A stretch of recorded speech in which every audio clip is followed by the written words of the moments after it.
आज की modern generation अपने फाइनेंस को लेकर काफी अटेंटिव हो चुकी है। इसका मेन रीजन ये है कि महंगाई काफी बढ़ रही है और मॉडर्न जनरेशन को अपने ऊपर खर्च करना ज्यादा पसंद है।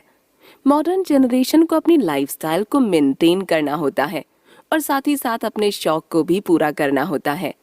देखा जाए तो पर्सनल फाइनेंस के बारे में हमें कभी भी किसी लाइफस्टाइल को मेंटेन करना होता है और साथ ही साथ अपने शौक को भी पूरा करना होता है। देखा जाए तो पर्सनल फाइनेंस के बारे में हमें कभी भी किसी ने नहीं बताया और ना ही इसके बारे में हमें स्कूल और कॉलेजेस में पढ़ाया गया। हमारे पेरेंट्स की जनरेशन सिर्फ हमें यही बताती थी कि अपने फाइनेंस को हमें मैनेज करना चाहिए, लेकिन कैसे और किस वे में करना है इसके बारे में हमें कभी नहीं बताया गया।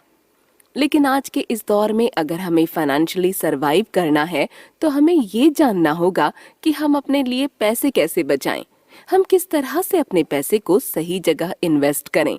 और इन सब चीजों को हम तभी सीख पाएंगे जब हम अपने पर्सनल फाइनेंस पर वर्क करेंगे। नमस्कार, कुकू एफएम पर मैं हूं अनुराधा और आज हम जिस बुक पर डिस्कशन करेंगे उसका नाम है पर्सनल फाइनेंस फॉर डमीज और इस बुक के ऑथर हैं एरिक टाइसन। फाइनेंशियल नॉलेज लेना आज की डेट में बहुत ही ज्यादा इम्पोर्टेंट है, क्योंकि जिस तरह से हर साल इन्फ्लेशन रेट बढ़ रहा है और महंगाई बढ़ती जा रही है, उस हिसाब से हमारे लिए सरवाइव करना थोड़ा टफ है। ऐसे में हमारे पास यही ऑप्शन बचता है कि हम अपने फाइनेंस को इम्प्रूव करें और ज्यादा से ज्यादा फाइनेंशियल नॉलेज को गेन करें। हालांकि आजकल हमें कुछ ऐसे लोग भी मिल जाएंगे जिनके पास फाइनेंशियल नॉलेज होती है, लेकिन वो अपने डे टू डे लाइफ में इतना बिजी रहते हैं कि उन्हें प्रॉपर टाइम ही नहीं मिलता है कि वो अपने फाइनेंस के बारे में इत्मीनान से सोच सकें। जब आप इस बुक समरी को सुनेंगे तो आपको ये मालूम होगा कि किस तरह से हम अपने फाइनेंशियल सिचुएशन के बारे में एफिशिएंटली पता लगाएं। आपको ये भी मालूम होगा कि किस तरह से आप अपनी फाइनेंशियल लिटरेसी को इम्प्रूव कर सकते हैं। मार्केट में हमें कई सारे इन्वेस्टमेंट प्रोडक्ट्स मिल जाएंगे और मार्केट में जितने ज्यादा प्रोडक्ट्स हैं उतनी ही हमें कंफ्यूजन होती है। ऐसे में हमारे लिए बेहतर इन्वेस्टमेंट प्रोडक्ट्स चुन पाना काफी मुश्किल हो जाता है। आज आपको ये मालूम होगा कि किस तरह से हम अपने लिए बेहतर इन्वेस्टमेंट प्लान चूज करें और किस तरह से हम अपने डेट को मैनेज करें। इसके अलावा आप ये भी जानेंगे कि किस तरह से अपने टैक्स और स्पेंडिंग को रिड्यूस किया जाए। आज का दौर टेक्नोलॉजी का दौर है और इस दौर में हर चीज रैपिडली हो रही है। कब क्या चीज आ जाए हमें पता ही नहीं चलता है और टेक्नोलॉजी के इस दौर में अपने पैसे को किस तरह से मैनेज किया जाए ये आपको आज की इस बुक समरी को सुनकर ही पता चलेगा। क्या आप चाहते हैं कि अपनी फाइनेंशियल हेल्थ को मेजर करना? क्या आप ये सीखना चाहते हैं कि किस तरह से अलग अलग funds, taxable accounts, educational expenses में किस तरह से मैनेज और इन्वेस्ट किया जाए? क्या आप चाहते हैं कि इंश्योरेंस आपको बेस्ट प्राइस पर मिल जाए और जिसका रिटर्न भी अच्छा हो? क्या आप अपने ओवरऑल पर्सनल फाइनेंस को इम्प्रूव करना चाहते हैं? क्या आप खुद को फाइनेंशियली स्ट्रॉन्ग बनाना चाहते हैं? अगर इन सब सवालों का जवाब हाँ है तो आप सही प्लेटफॉर्म पर आए हैं। आपके इन सारे सवालों का जवाब इस बुक समरी में मिलेगा। तो चलिए पर्सनल फाइनेंस की इस डिस्कशन को आगे के एपिसोड्स में कंटिन्यू करते हैं। हमें अपनी फाइनेंशियल लिटरेसी को इम्प्रूव करना होगा। हमारा सबसे पहला स्कूल हमारा घर होता है और हमारे सबसे पहले टीचर हमारे माँ बाप होते हैं। छोटी छोटी बेसिक चीजें हम अपने पेरेंट्स से ही सीखते हैं। हमारे पेरेंट्स ही हमें ये बताते हैं कि पैसे की वैल्यू क्या होती है, सोसाइटी में पैसे की इम्पोर्टेंस क्या होती है और किस तरह से पैसे कमाने के लिए हमें मेहनत करनी होती है।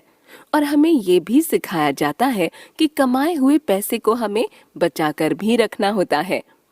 ज्यादातर लोगों को अपना फाइनेंस मैनेज करना ही नहीं आता है, क्योंकि उन्हें ये सिखाया ही नहीं जाता है कि अपना फाइनेंस किस तरह से मैनेज किया जाए। इसका रीजन यही है कि पेरेंट्स हमसे ये तो कहते हैं कि पैसे बचाओ, लेकिन कैसे बचाओ ये हमारे पेरेंट्स हमें नहीं बताते हैं। आगे ऑथर कहते हैं कि फाइनेंशियल वर्ल्ड बहुत ही कॉम्प्लिकेटेड हो चुका है और पहले के कंपैरिजन में अब फाइनेंस में बहुत सारी चॉइसेस भी आ गई हैं। इसमें तरह तरह के इन्वेस्टमेंट आ गए हैं जो हमें अक्सर कंफ्यूजन में डाल देते हैं। और अगर हमें फाइनेंस और इन्वेस्टमेंट की सही नॉलेज नहीं होगी तो इस फाइनेंशियली कंफ्यूजन के दौर में हम अपने पर्सनल फाइनेंस को इम्प्रूव नहीं कर पाएंगे। नॉर्मली फाइनेंस का बेबी स्टेप हम अपने पेरेंट्स से ही सीखते हैं और ये स्टेप कभी कभी अच्छा भी होता है और कभी कभी बुरा भी। जिन पेरेंट्स का मनी मैनेजमेंट बुरा होता है आगे चलकर उनके बच्चे भी वही सीखते हैं। अगर आपका पर्सनल फाइनेंस इस वक्त बुरा है यानी आपके पेरेंट्स का भी पर्सनल फाइनेंस बहुत खराब रहा होगा। ऑथर कहते हैं कि आपको ये सोचना होगा कि आखिर आपके पेरेंट्स ने जो भी मनी मैनेजमेंट सीखा है वो कहाँ से सीखा है और क्या अपने चॉइस के बारे में अपना डिसीजन बनाने के लिए उनके पास प्रॉपर टाइम, एनर्जी और मोटिवेशन था। अगर आपके पेरेंट्स ये सोचते हैं कि अपने पैसे को सेव करने के लिए सेफ प्लेस बैंक है तो इसका मतलब यही हुआ कि उनकी फाइनेंशियल नॉलेज सही नहीं थी।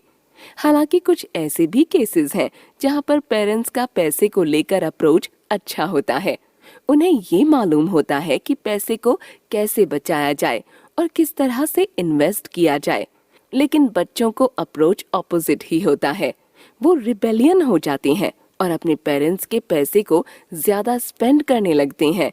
इस बात को ऑथर एग्जाम्पल देकर समझाते हैं कि जब पेरेंट्स अपने बच्चों की ख्वाहिशों को पूरा करने के लिए पैसे नहीं देते हैं तो ऐसे बच्चों के पास जब पॉकेट मनी आती है तो ये बच्चे जिद में महंगी महंगी चीजें खरीदने लगते हैं। हम में से ज्यादातर लोग फाइनेंशियल जीनियस नहीं होते हैं तो ऐसे लोग फाइनेंशियल नॉलेज को गेन करने के लिए फाइनेंस से रिलेटेड बुक्स को पढ़ते हैं या फिर फाइनेंस से रिलेटेड ट्यूटोरियल पॉडकास्ट सुनते हैं या फिर किसी फाइनेंशियल एडवाइजर की सलाह लेते हैं। लेकिन अगर आप एक बिगिनर हैं तो आपके लिए फाइनेंस की बुक्स पढ़ना, पॉडकास्ट सुनना या फिर फाइनेंशियल एडवाइजर से एडवाइस लेना डेंजरस हो सकता है क्योंकि आज की सोसाइटी फेक फैक्ट्स और मिस इन्फॉर्मेशन से भरी हुई है। और अगर आप फाइनेंस की फील्ड में एक नए खिलाड़ी हैं तो अक्सर आप इस मिस इन्फॉर्मेशन के ट्रैप में फंस जाते हैं। अक्सर ऐसा भी होता है कि हम फ्री और जल्दी इन्फॉर्मेशन लेने के चक्कर में इंटरनेट पर किसी भी फाइनेंशियल वेबसाइट को सर्फ करने लगते हैं और अक्सर ऐसी फाइनेंशियल वेबसाइट्स पर मिसलीडिंग इन्फॉर्मेशन होती है।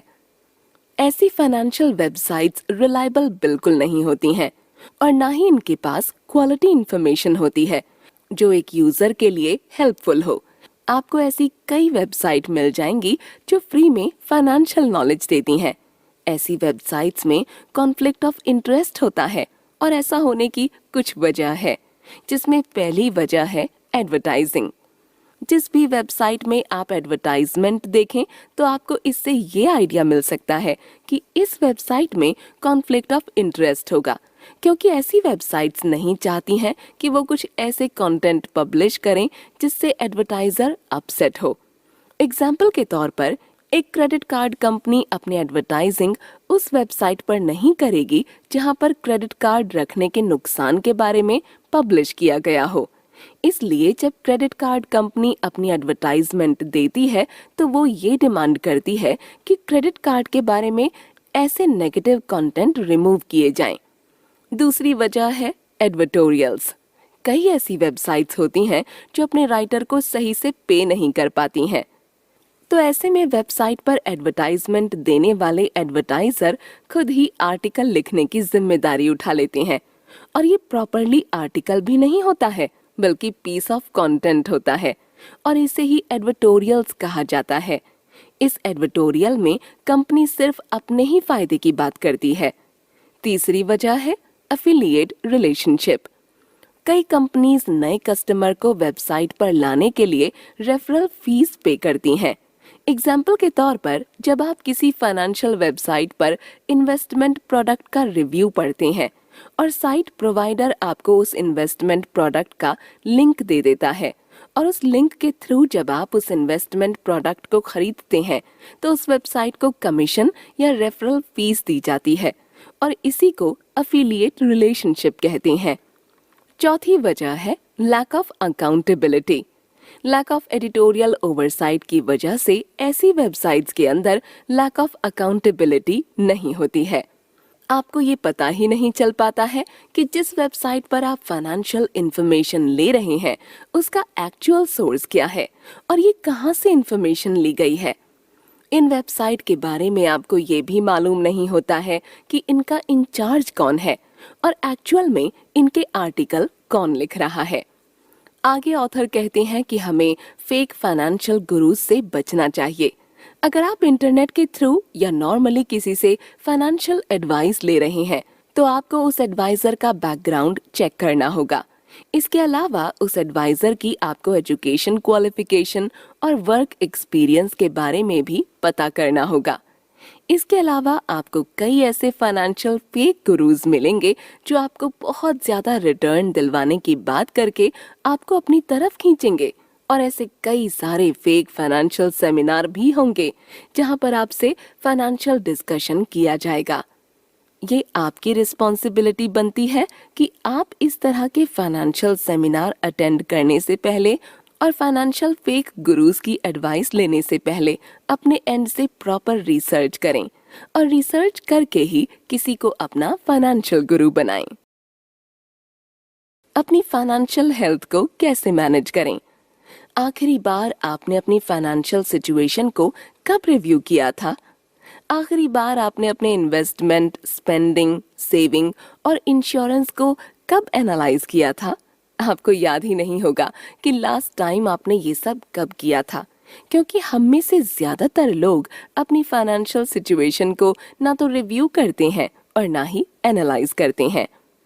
ऑथर कहते हैं कि फाइनेंशियल प्रॉब्लम बिल्कुल मेडिकल प्रॉब्लम की तरह होती है।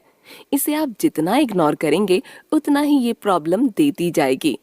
जिस तरह आप अपनी मेडिकल प्रॉब्लम के लिए कंसर्न रहते हैं, ठीक उसी तरह आपको अपनी फाइनेंशियल प्रॉब्लम को लेकर भी कंसर्न रहना चाहिए। ऑथर हमें कुछ कॉमन फाइनेंशियल प्रॉब्लम के बारे में बताते हैं और पहली फाइनेंशियल प्रॉब्लम है प्लानिंग ना करना। बात जब फाइनेंस की होती है तो हम में से ज्यादातर लोग लेजी हो जाते हैं और इसलिए हम अपना हर काम डेडलाइन पर ही करते हैं, चाहे वो इनकम टैक्स भरना या फिर कोई बिल भरना हो। अनफॉर्चुनेटली पर्सनल फाइनेंस को लेकर कोई भी डेडलाइन नहीं होती है। अगर होती तो शायद सब लोग इसे अच्छे से करते। जब आप किसी चीज को प्लानिंग के साथ करते हैं तो आपके सक्सेस होने का रेशो बढ़ जाता है। दूसरी फाइनेंशियल प्रॉब्लम है ज्यादा खर्च करना। ज्यादातर लोग अपनी इनकम से ज्यादा खर्च करते हैं और जिसका नतीजा यही होता है या तो वो डेट में आ जाते हैं या बहुत ही जल्दी गरीब हो जाते हैं। हमें अपने बेवजह के खर्चे को कंट्रोल करना होगा, क्योंकि अगर हम इसे सही टाइम पर कंट्रोल नहीं करेंगे तो हम अपने पर्सनल फाइनेंस को कभी भी ठीक नहीं कर पाएंगे। तीसरी फाइनेंशियल प्रॉब्लम है कंज्यूमर क्रेडिट से चीजों की शॉपिंग करना। ज्यादातर लोगों को कोई भी चीज खरीदनी होती है तो वो फौरन क्रेडिट कार्ड का यूज करने लगते हैं। बाय फर्स्ट पे लेटर की पॉलिसी की वजह से लोग क्रेडिट कार्ड से ज्यादा परचेजिंग करते हैं, जिससे लोगों के अंदर ज्यादा स्पेंडिंग की आदत पड़ जाती है। इन तीन मेन फाइनेंशियल प्रॉब्लम के अलावा कुछ और भी फाइनेंशियल प्रॉब्लम है, जैसे रिटायरमेंट की सेविंग के लिए देर करना, इमोशंस के बेस्ड पर डिसीजन लेना और सिर्फ पैसे पर ही फोकस करना। ऑथर आगे कहते हैं कि हमें अपनी फाइनेंशियल नेटवर्थ को डिटरमिन करना चाहिए, क्योंकि हमारी फाइनेंशियल नेटवर्थ हमारी मॉनेटरी हेल्थ का थर्मोमीटर होती है और हमारी नेटवर्थ ये इंडिकेट करती है कि हमारे अंदर कितनी फाइनेंशियल कैपेसिटी है कि जिससे हम अपने फाइनेंशियल गोल्स को अचीव कर सकें।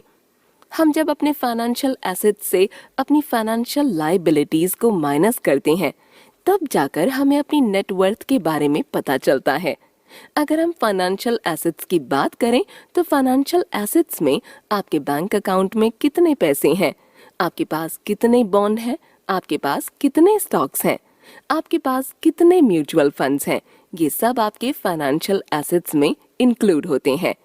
वहीं लायबिलिटीज में आपके कितने लोन्स चल रहे हैं, आपके पास कितने डेट्स हैं, personal loans, auto loan, credit card debt, ये सब लायबिलिटीज में ही इंक्लूड किए जाते हैं। अपने नेटवर्थ को बेहतर बनाने के लिए हमें सबसे पहले अपने डेट को कम करना होगा। हमारे ऊपर जो भी लोन है या फाइनेंशियल डेट है, उसे जितना जल्दी कम किया जा सके उतना ही हमारे लिए बेहतर होगा। इससे फायदा ये होगा कि हमारी नेटवर्थ बढ़ती जाएगी और हमारी इन्वेस्टमेंट और सेविंग भी बढ़ती जाएगी।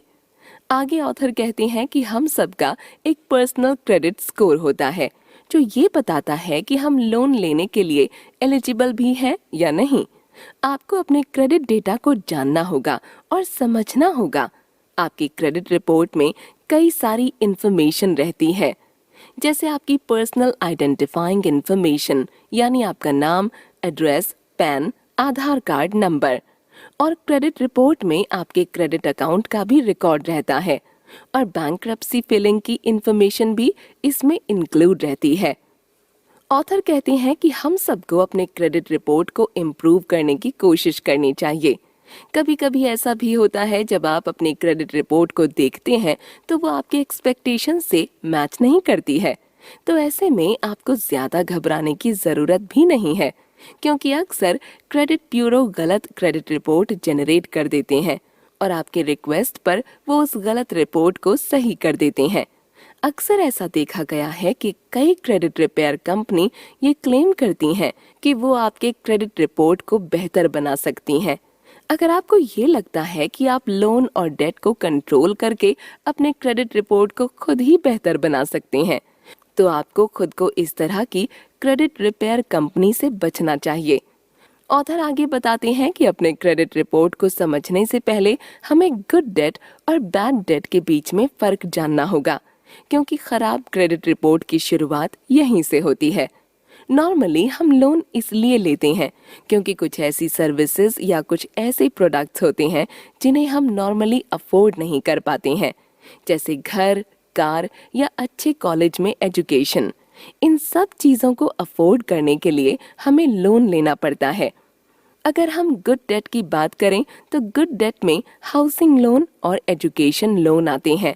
हाउसिंग हमारी सबसे बड़ी बेसिक नीड्स है और हर इंसान का यही सपना होता है कि उसका खुद का घर हो, और इस सपने को पूरा करने के लिए ही एक इंसान हाउसिंग लोन लेता है। हाउसिंग लोन गुड डेट में इसलिए आता है कि जब तक आप घर की ईएमआई भरना कंप्लीट कर लेते हैं तब तक घर की वैल्यू भी काफी बढ़ जाती है, और इसलिए वैल्यू बढ़ने की वजह से इसे गुड डेट की कैटेगरी में रखा गया है। आपकी एजुकेशन लोन में आप हायर स्टडी के लिए लोन लेते हैं और हायर स्टडी करके आपको अच्छी जॉब मिलती है, यानी जब आप जॉब करते हैं तब आपको लोन की जो एक्चुअल वैल्यू होती है उससे ज्यादा वैल्यू आपको जॉब करके मिलने लगती है। बैड डेट की कैटेगरी में personal loan, auto loan, credit card आते हैं, क्योंकि इन लोन को चुकाने के बाद आपको ज्यादा वैल्यू नहीं मिलती है। अगर आपने 5 लाख में कार खरीदी है तो 5 साल बाद कार की वैल्यू डिप्रिशिएट होकर यानी कम होकर 3 लाख हो जाएगी। ठीक इसी तरह क्रेडिट कार्ड के साथ भी है, क्योंकि एक बार आपने क्रेडिट कार्ड की पेमेंट टाइम पर नहीं की तो आप पर कंपाउंड इंटरेस्ट के साथ चार्जेस बढ़ते ही जाएंगे। ऑथर कहते हैं कि हमें अपने फाइनेंशियल हेल्थ को मैनेज करना सीखना होगा, और ये सब हम तभी सीख पाएंगे जब हम अपनी लायबिलिटीज को कम करेंगे और एसेट्स को बढ़ाएंगे, और साथ ही साथ हम अपनी क्रेडिट रिपोर्ट को इम्प्रूव करेंगे। जा रहा है अक्सर हम ये सोचते हैं कि आखिर हम जो पैसे अर्न कर रहे हैं वो जा कहाँ रहे हैं। हमारी अर्निंग इतनी ज्यादा है फिर भी हम अपने लिए पैसे बचा ही नहीं पा रहे हैं। ऑथर की माने तो पैसे बचाने के लिए ज्यादा पैसे कमाने की जरूरत नहीं होती है, बल्कि माइंडसेट की जरूरत होती है। ऑथर कहते हैं कि हर इनकम लेवल पर लोगों की 3 कैटेगरी होती हैं। पहली कैटेगरी के लोग जितना कमाते हैं उससे कहीं ज्यादा खर्च करते हैं, जिसकी वजह से वो डेट में आ जाते हैं। दूसरी कैटेगरी के लोग जितना कमाते हैं उतना ही खर्च करते हैं, यानी ऐसे लोग अगर 50,000 कमाते हैं तो 50,000 ही खर्च करते हैं। तीसरी कैटेगरी के लोग जितना भी कमाते हैं उसमें से अपनी कमाई का 10% या फिर 20% सेव करते हैं। जिस तरह से लोग अल्कोहल, टोबैको और ड्रग्स के एडिक्टेड हो जाते हैं, ठीक उसी तरह से लोग ओवर स्पेंडिंग के भी एडिक्टेड हो जाते हैं। ऐसे लोगों का यही मानना होता है कि चीजें हों तो एक्सपेंसिव ही हों, वरना ना हो। और ऐसे लोग अपनी इनकम से ज्यादा स्पेंड करने लग जाते हैं। ऐसे लोगों का यही मानना होता है कि अमीर बनने के लिए अमीर दिखना होता है और अमीर बनने के लिए पैसे खर्च करने होते हैं। लेकिन उन्हें ये नहीं मालूम होता कि जो अमीर बनते हैं वो पैसे खर्च करके नहीं, बल्कि पैसा बचा कर बनते हैं। हमारी सोसाइटी चाहती ही है कि हम ज्यादा से ज्यादा स्पेंड करें और इसलिए शायद हमें कंज्यूमर कहा जाता है। हमें सेव करने के लिए नहीं बल्कि कंज्यूम करने के लिए पुश किया जाता है। और शायद इसी वजह से credit card, PayPal, ATM card, credit card जैसी चीजें बनाई गईं, जहां पर आप कभी भी स्पेंड कर सकें। और इन सब प्लेटफॉर्म पर पैसे इजीली अवेलेबल रहते हैं। लेकिन हमें ये ध्यान में रखना चाहिए कि ये जो फ्री मनी है या ये जो इजीली अवेलेबल मनी है, ये एक इल्यूजन है। इससे हमारी स्पेंडिंग की ही आदत बनती जाएगी। लेकिन अगर हमें फ्यूचर में फाइनेंशियली सरवाइव करना है तो हमें अपने पैसे को सेव करना ही होगा। हमें अपने पैसे को सही जगह पर इन्वेस्ट करना ही होगा। ये एक हार्श रियलिटी है। ये आने वाले टाइम में सरवाइव वही कर पाएगा जिसने अपने पैसे को बचाया है। ऑथर कहते हैं कि हमें अपनी स्पेंडिंग को बहुत क्लोजली एनालाइज करना चाहिए। जिस तरह से हम डेली ब्रश करते हैं, रेगुलर एक्सरसाइज करते हैं, ठीक उसी तरह हमें डेली अपनी स्पेंडिंग को भी एनालाइज करना होता है। और जब तक हमें अपनी कमियां ही नहीं मालूम होंगी, तब तक हम उन्हें इम्प्रूव भी नहीं कर पाएंगे। अपनी इनकम को सेव करने का सबसे बेहतर तरीका ये है कि आप ये एनालाइज करें कि आप अपनी इनकम को एक्चुअल में कहाँ स्पेंड कर रहे हैं। जब आपको ये मालूम होगा कि आप अपने पैसे को कहाँ खर्च कर रहे हैं, तो आपकी आधी सेविंग ऐसे ही हो जाएगी। अगर आप एक अच्छे मनी सेवर हैं, तो आपको अपनी स्पेंडिंग को एनालाइज करने की ज़रूरत नहीं है। अपनी स्पेंडिंग को एनालाइज करने के लिए आप अपने लास्ट 6 या 12 महीने का बैंकिंग स्टेटमेंट चेक कर सकते हैं। इससे ये होगा कि आपने जो भी स्पेंडिंग डेबिट कार्ड या ऑनलाइन बैंकिंग से की होगी, वो रिफ्लेक्ट हो जाएगी। दूसरा तरीका है कि आप अपने मोबाइल के नोट्स में जो भी स्पेंडिंग हुई है वो लिख लें, चाहे वो स्पेंडिंग 100 रुपए की ही क्यों ना हो। ऐसे कई सारे सॉफ्टवेयर, एप्स और वेबसाइट हैं जो आपकी स्पेंडिंग को ट्रैक करने में आपकी मदद कर सकते हैं।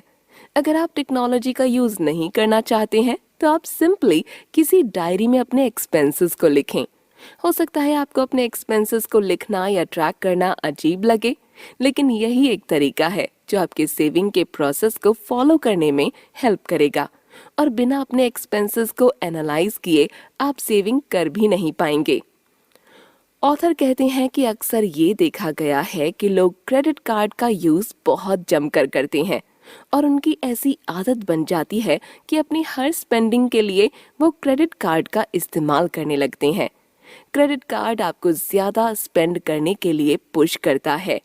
एग्जाम्पल के तौर पर, आपके फेवरेट शूज 10,000 रुपए के मिल रहे हैं, तो अगर आपके पास क्रेडिट कार्ड रहेगा तो आप उस शूज को बिना ज्यादा सोचे समझे खरीद लेंगे, क्योंकि आपके माइंड में यही चलेगा कि कौन सा इस शूज को कैश से लेना है, इसे क्रेडिट कार्ड से ही लेना है।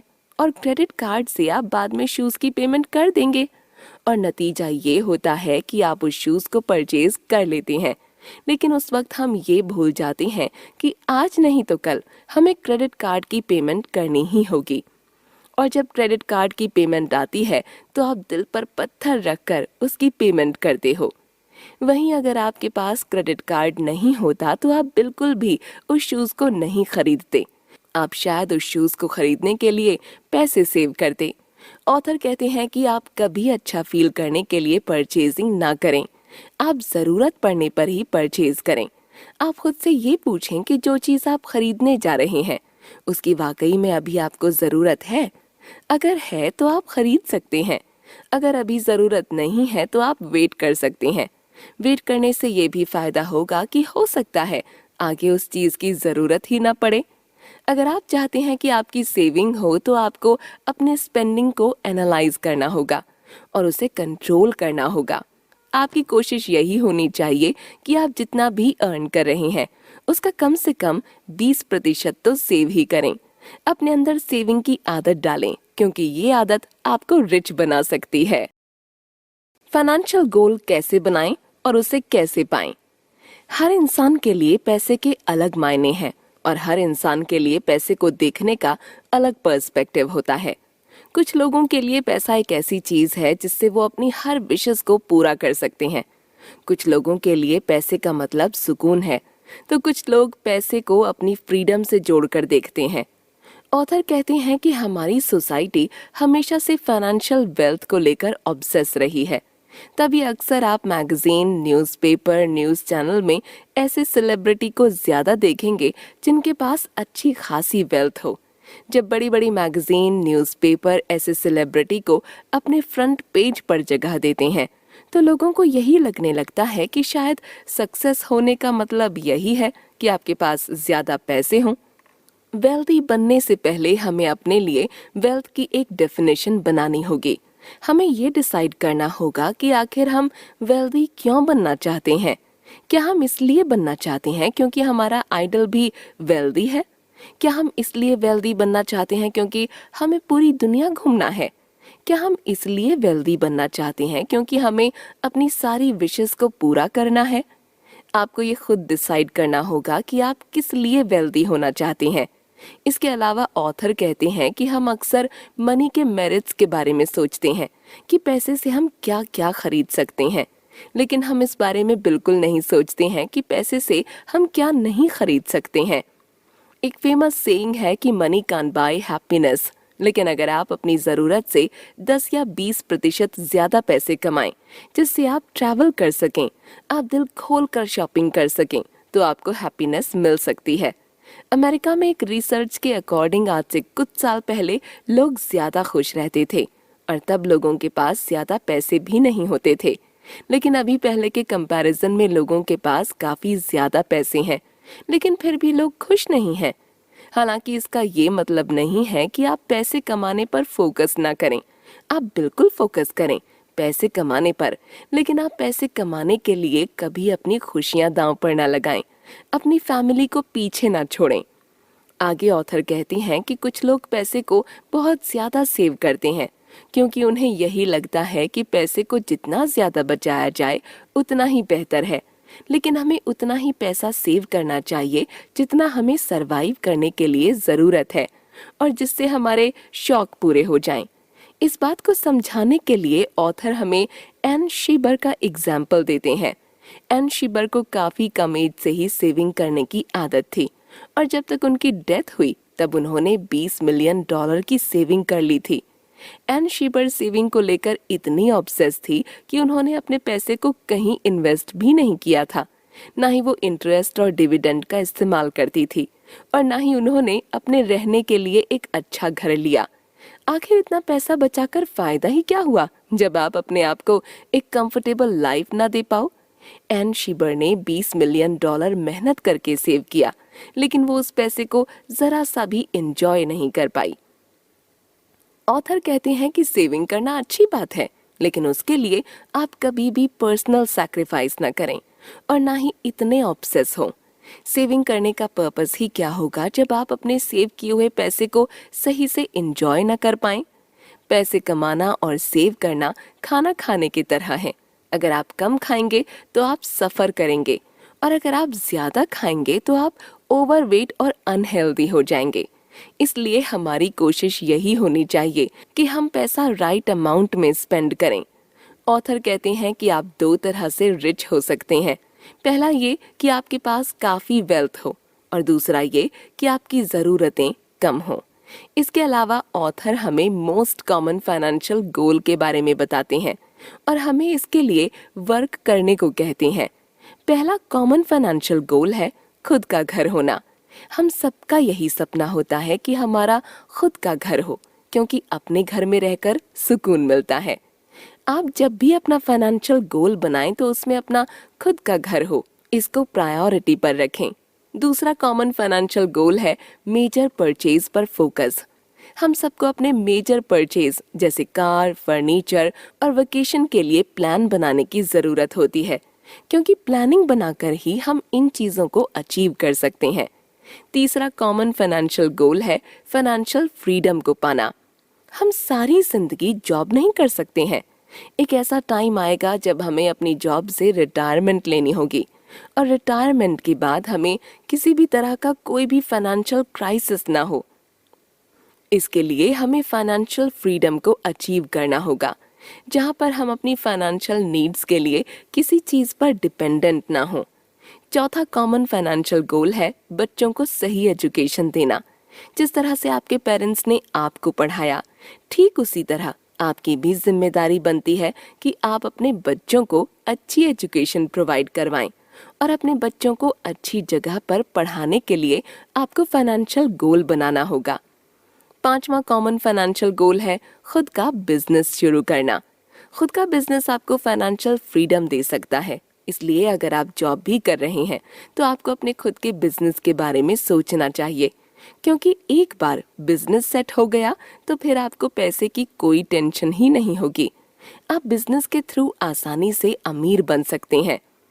ऑथर कहते हैं कि आपको अपने फाइनेंशियल गोल्स को मैनेज करना होगा।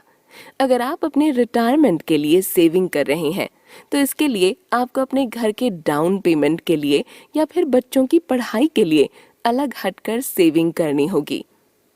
अलग से सेविंग करने के अलावा आपको एक इमरजेंसी नीड्स के लिए एक इमरजेंसी फंड क्रिएट करना होगा, क्योंकि आपको नहीं पता कि कब कौन सी इमरजेंसी आपके सामने आ जाए। अगर सही से देखा जाए तो आपको अपने इमरजेंसी फंड में अपनी मंथली इनकम का 6 गुना अमाउंट रखना चाहिए। यानी अगर आपकी मंथली इनकम 10,000 है तो आपको इमरजेंसी फंड में 60,000 रखने चाहिए। फ्यूचर के एक्सपेंसेस को हम ढंग से तभी टैकल कर सकते हैं जब हमारे पास सेविंग होगी, और हम अपने फाइनेंशियल गोल्स को सेविंग के थ्रू ही अचीव कर सकते हैं।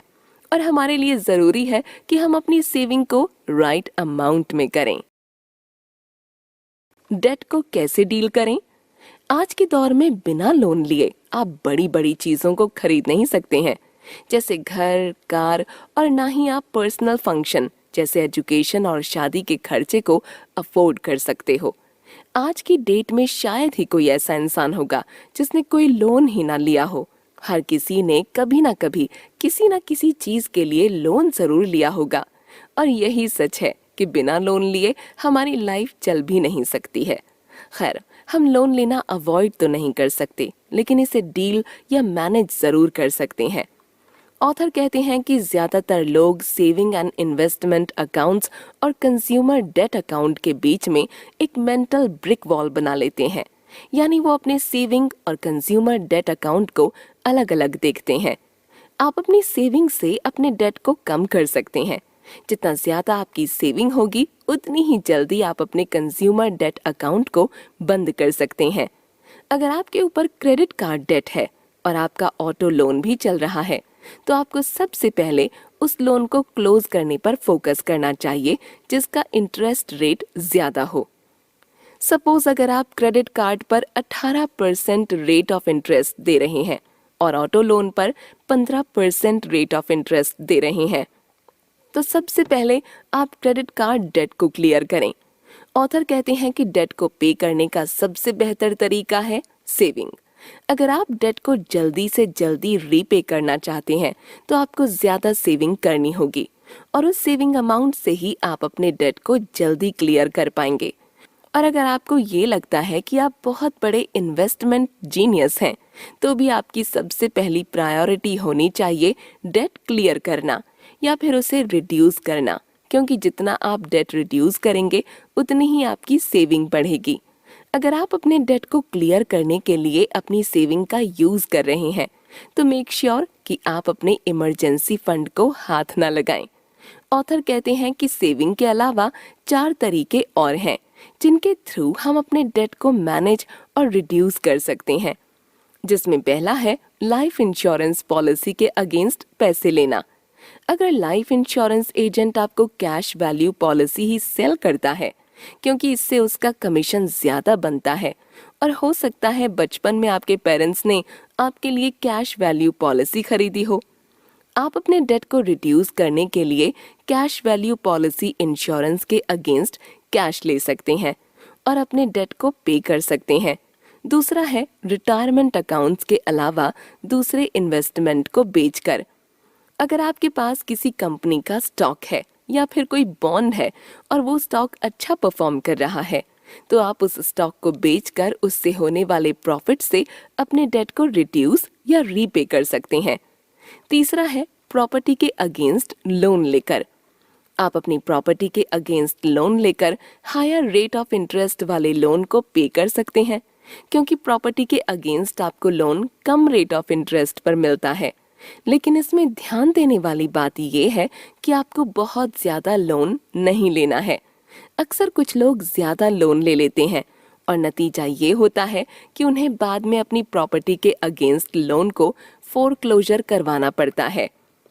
चौथा है रिटायरमेंट अकाउंट के अगेंस्ट पैसे लेना। आपका अगर कोई रिटायरमेंट अकाउंट चल रहा है या फिर आप अपने पीएफ या पीपीएफ अकाउंट के अगेंस्ट लोन लेकर या फिर पीएफ अकाउंट को विड्रॉ करके डेट को रिड्यूस या रीपे कर सकते हैं। पांचवा है फैमिली से मदद लेकर। आप अपनी फैमिली मेंबर या फिर अपने पेरेंट्स से पैसे उधार लेकर अपने डेट को रिड्यूस कर सकते हैं। आपकी फैमिली आपको पैसे देने से मना नहीं करेगी और उनसे पैसे लेकर आपको कोई इंटरेस्ट भी नहीं देना पड़ेगा। हाँ, अगर आपको ये लगता है कि जिस फैमिली मेंबर से आप पैसे ले रहे हैं वो अच्छा बैंकर या लेंडर नहीं है, तो आप एक अग्रीमेंट भी बनवा सकते हैं जिसमें आप उन्हें उनके पैसे कब तक और कैसे लौटाएंगे वो मेंशन कर सकते हैं। इसके अलावा अगर आपको बोनस या एक्स्ट्रा फंड मिले तो आप उस फंड का यूज लोन को रिड्यूस करने में लगा सकते हैं। आगे ऑथर कहते हैं कि सबसे ज्यादा इंटरेस्ट क्रेडिट कार्ड पर ही लगता है। ऐसे में अगर आप क्रेडिट कार्ड लेते हैं तो आप अपने लिए ऐसा क्रेडिट कार्ड चुनें जिसमें आपको ज्यादा इंटरेस्ट नहीं देना पड़े। हर क्रेडिट कार्ड कंपनी का अलग अलग रेट ऑफ इंटरेस्ट होता है। आप अपने हिसाब से रेट ऑफ इंटरेस्ट वाला क्रेडिट कार्ड चुन सकते हैं। इन सबसे बेहतर तरीका यही है कि आप क्रेडिट कार्ड ही ना रखें। आजकल क्रेडिट कार्ड रखना लाइफस्टाइल सा हो गया, लेकिन इसे अफोर्ड करना उतना ही मुश्किल हो गया है। इसलिए हमारे लिए अच्छा यही होगा कि हम क्रेडिट कार्ड का यूज ही ना करें। अगर हमें कुछ परचेजिंग करनी ही है तो सिंपली कैश या चेक का यूज करें। कई लोग ऐसे भी हैं जिनके पास मल्टीपल क्रेडिट कार्ड होता है और ऐसे लोग एक क्रेडिट कार्ड की पेमेंट दूसरे कार्ड से करते हैं और दूसरे कार्ड की पेमेंट पहले कार्ड से करते हैं। और जब दोनों ही कार्ड की पेमेंट सही टाइम पर नहीं हो पाती है तो ऐसे लोगों के ऊपर डेट का पहाड़ आ जाता है। डेट को कंट्रोल करने का सबसे बेहतर तरीका है कि हम डेट अवॉइड करें। अगर हम किसी चीज को खरीदना चाहते हैं तो हम उसके लिए सेविंग करें, और अगर सेविंग से भी हम अफोर्ड नहीं कर पा रहे हैं तो हमारे पास लास्ट ऑप्शन बनता है लोन लेना। लोन लेने के बाद हमारा सबसे पहली प्रायोरिटी लोन रीपेमेंट की होनी चाहिए, और इसे जितनी जल्दी हम करेंगे उतना ही हम पैसे सेव करेंगे, और जितना इसे लंबा खींचेंगे हमें ज्यादा से ज्यादा इंटरेस्ट देना पड़ जाएगा। और हमें इंटरेस्ट देने से खुद को बचाना चाहिए, क्योंकि बेवजह के इंटरेस्ट देकर हम सेविंग नहीं कर सकते हैं। अपने खर्चे को कम करें। पैसा कमाना बहुत ही मजेदार चीज है, और जब आप अपने अकाउंट में पैसे देखते हैं तो आपको काफी सुकून भी मिलता है। लेकिन कुछ लोग ऐसे भी हैं जिन्हें पैसे कमाने से ज्यादा मजा पैसे खर्च करने में आता है। कुछ लोग ऐसे हैं जो बड़ी ही समझदारी से अपना पैसा खर्च करते हैं, और वहीं कुछ लोग ऐसे होते हैं जो बेपरवाह और बेवकूफ़ी से अपने पैसे खर्च करते हैं। ऑथर कहते हैं कि जब आप अपने पैसे को बेवकूफ़ी से खर्च करते हैं तो आप अपनी इनकम पर प्रेशर डालते हैं, और अपने खर्चे को मेंटेन करने के लिए आपको एक्स्ट्रा मेहनत करनी पड़ती है। और जब आप केयरलेसली अपने पैसे को खर्च करते जाते हैं तो आप अपने फाइनेंशियल गोल्स को अचीव नहीं कर पाते हैं। अगर आप सक्सेसफुल स्पेंडिंग करना चाहते हैं तो आपको 4 प्रिंसिपल्स को फॉलो करना होगा। पहला प्रिंसिपल है जितनी चादर हो उतना ही पैर फैलाएं। अक्सर लोग दूसरों के इन्फ्लुएंस में आकर स्पेंडिंग करते हैं। उन्हें ये लगता है कि अगर सामने वाला कोई चीज खरीद रहा है तो वो भी खरीद सकते हैं, और ऑथर कहते हैं कि ज्यादा स्पेंड करना एक रिलेटिव प्रॉब्लम है। 2 लोग साल में 50,000 स्पेंड कर सकते हैं, लेकिन फिर भी दोनों की फाइनेंशियल सिचुएशन अलग-अलग हो सकती है। सपोज एक इंसान जो साल में 1 लाख कमाता है और वो एनुअली 50,000 स्पेंड करता है, और दूसरा इंसान है जो 50,000 ही कमाता है और 50,000 स्पेंड करता है। इधर दोनों की स्पेंडिंग सेम है, लेकिन अर्निंग अलग अलग है। ऐसे में जिसकी अर्निंग 1 लाख रुपए एनुअली है, वो एनुअली 20,000 सेव भी करता है, और वहीं जिसकी अर्निंग 50,000 है, उसके ऊपर 10,000 का डेट हर साल हो जाता है। इसलिए हमें अपनी अर्निंग के हिसाब से ही अपने पैसे खर्च करने चाहिए। दूसरा प्रिंसिपल है प्रोडक्ट की बेस्ट वैल्यू पर जाएं। आपको एक ही प्रोडक्ट में हाई क्वालिटी और लो कॉस्ट मिल सकती है। जरूरी नहीं है जो लो कॉस्ट प्रोडक्ट हो उसकी क्वालिटी खराब हो, या फिर जिसकी कॉस्ट ज्यादा हो उसकी क्वालिटी अच्छी ही हो। इसका सबसे अच्छा एग्जाम्पल है कार। कई ऐसी कार हैं जो बहुत ही ज्यादा एक्सपेंसिव नहीं होती हैं, और उनका माइलेज भी काफी अच्छा होता है, और उनका मेंटेनेंस भी ज्यादा एक्सपेंसिव नहीं होता है। वहीं कुछ ऐसी कार होती हैं जो काफी एक्सपेंसिव होती हैं, और उनका माइलेज भी खास नहीं होता है, और उनका मेंटेनेंस तो हाईली एक्सपेंसिव होता है। तीसरा प्रिंसिपल है ब्रांड नेम पर पैसे ना बर्बाद करें। जहाँ पर क्वालिटी मैटर करती है, वहाँ पर आप क्वालिटी से बिल्कुल भी कॉम्प्रोमाइज ना करें। लेकिन इसका ये भी मतलब नहीं है कि क्वालिटी प्रोडक्ट्स खरीदने के लिए आप सिर्फ ब्रांड को प्रेफरेंस दें। ऐसी कंपनीज से आपको ज्यादा अवेयर रहने की जरूरत है, जो अपनी ब्रांडिंग पर ज्यादा पैसे स्पेंड करती हैं, और ब्रांडिंग के पैसे बाद में आपसे ही लिए जाते हैं। अक्सर आपने ग्रोसरी स्टोर में देखा होगा कि एक ही प्रोडक्ट के कई सारे ब्रांड्स शेल्व्स में लगे होते हैं, जो देखने में एकदम आइडेंटिकल होते हैं, और उनकी क्वालिटी ऑलमोस्ट सेम होती है, लेकिन उनमें प्राइस डिफरेंस काफी होता है। जब आपको सेम क्वालिटी, सेम इंग्रेडिएंट्स, लो प्राइस में एक नॉन ब्रांड से मिल रहा है, तो ब्रांड प्रोडक्ट खरीदने का क्या फायदा? वैसे कभी कभी आप ब्रांडेड चीज खरीद सकते हैं, लेकिन इसे कभी भी अपनी आदत नहीं बनानी चाहिए। चौथा प्रिंसिपल है ऑनलाइन शॉपिंग अवॉइड करें। आजकल ऑनलाइन शॉपिंग का क्रेज बहुत ज्यादा हो चुका है, और लगभग सभी चीज की शॉपिंग, चाहे वो कपड़े खरीदने हो, ग्रोसरी खरीदने हो, या फूड ऑर्डर करना हो, लोग ऑनलाइन ही करने लगे हैं। ऑनलाइन शॉपिंग हमें ओवर स्पेंडिंग की ओर पुश करती है। कुछ चीजें ऐसी होती हैं जो हम ना चाहते हुए भी खरीद लेते हैं, क्योंकि अक्सर ऑनलाइन शॉपिंग ऐप पर डिस्काउंट ऑफर चलने लगता है, जिसकी वजह से हम गैर जरूरी चीजों को खरीदने लग जाते हैं। ऑनलाइन शॉपिंग में कई सारे हिडन कॉस्ट होते हैं, और इसमें आप बार्गेनिंग भी नहीं कर सकते हैं। इसके अलावा जब आप ऑनलाइन शॉपिंग करते हैं तो आपको डिलीवरी चार्जेस भी देने पड़ जाते हैं, और कभी-कभी ये डिलीवरी चार्जेस बहुत ज्यादा होते हैं। ऑनलाइन शॉपिंग वेबसाइट पर आइडेंटिटी थेफ्ट का भी खतरा होता है, क्योंकि आप इसमें अपनी पर्सनल डिटेल्स जैसे एड्रेस, फोन नंबर और क्रेडिट या डेबिट कार्ड मेंशन करते हैं, और कभी-कभी इसमें किसी प्रोडक्ट के लिए फेक और बोगस रिव्यूज डाले जाते हैं, जिससे कि बायर्स को इन्फ्लुएंस किया जा सके। और कभी-कभी तो इसमें हमें ओरिजिनल दिखाकर डुप्लीकेट प्रोडक्ट भी दे दिया जाता है। यानी हमें जितना हो सके ऑनलाइन शॉपिंग से बचना चाहिए। ऑथर कहते हैं कि अगर आप अपनी ओवरऑल स्पेंडिंग को कम करना चाहते हैं, तो आपको अपने करंट एक्सपेंडिचर को एटलीस्ट 10% कम करना होगा, या आप अपने ओवरऑल एक्सपेंडिचर में से किसी कैटेगरी के एक्सपेंसेस को 10% कम करें, और किसी कैटेगरी के एक्सपेंसेस को एज इट इज रहने दें। एग्जाम्पल के तौर पर, अगर आपको रेस्टोरेंट में खाना खाना पसंद है और आपको स्मोकिंग की भी आदत है, तो आप या तो दोनों के ओवरऑल एक्सपेंडिचर को कम करें, या फिर रेस्टोरेंट में खाना खाना छोड़ दें, या फिर स्मोकिंग करना छोड़ दें। ऑथर कहते हैं कि स्पेंडिंग को कम करने के लिए आप बजटिंग की भी हेल्प ले सकते हैं। बजटिंग से आप अपनी स्पेंडिंग को कम कर सकते हैं।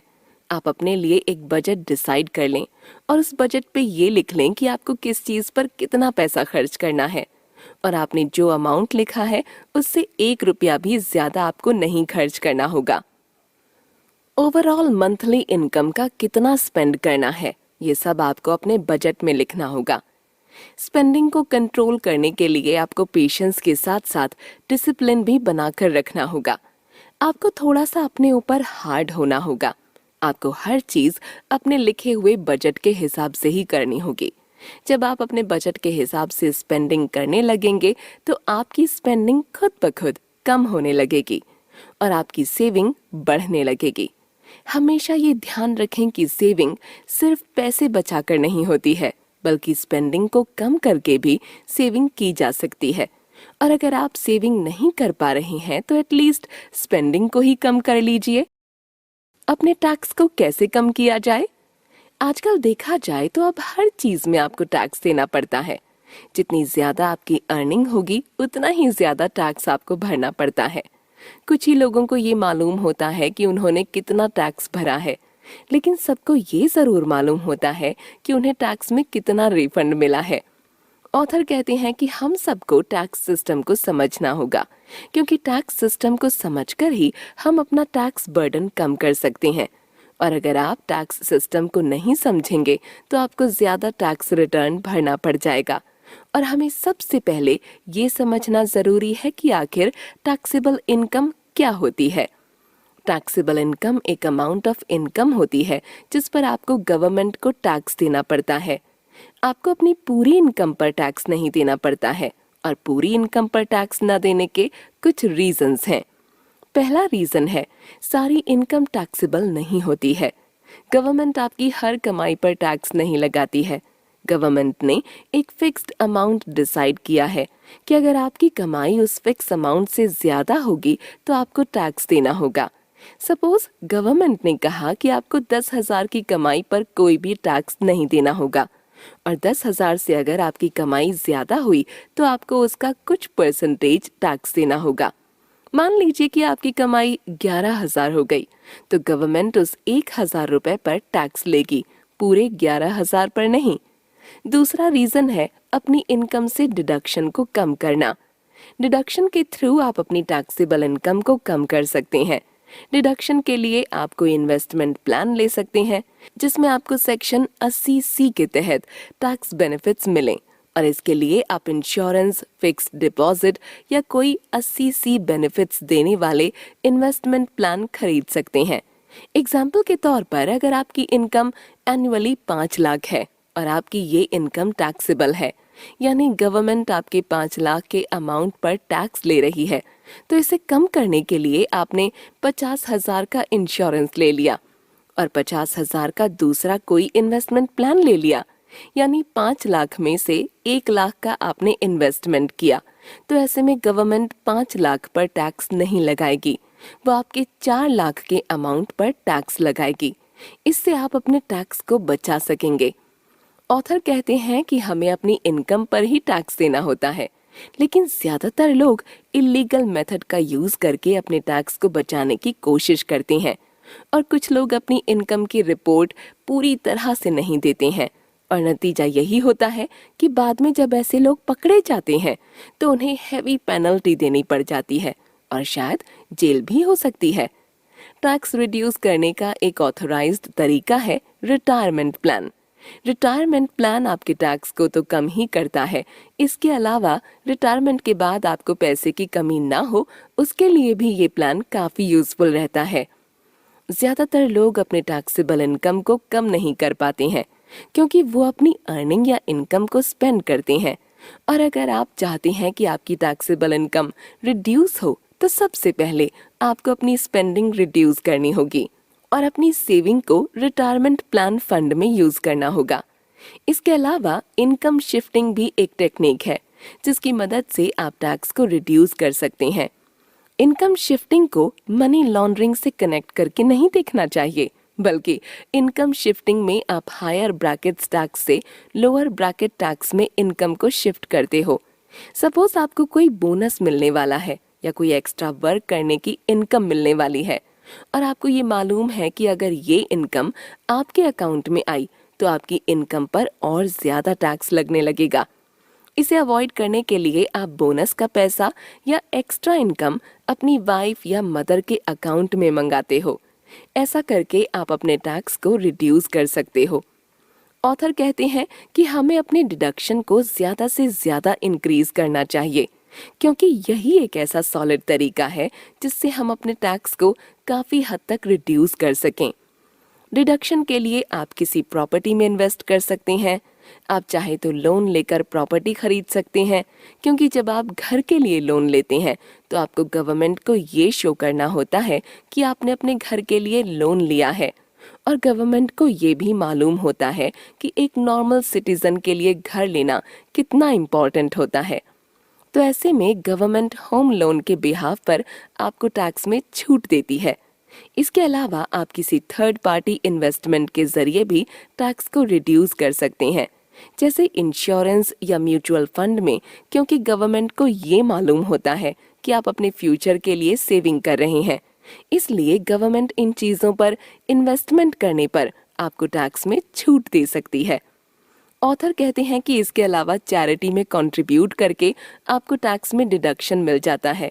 अक्सर आपने ये देखा होगा कि जो रिच और वेल्दी लोग होते हैं वो चैरिटी करके ही अपने टैक्स में डिडक्शन लेते हैं, क्योंकि उन्हें ये मालूम होता है कि गवर्नमेंट चैरिटी पर डिडक्शन देती है, क्योंकि चैरिटी अच्छे कॉज के लिए की जाती है।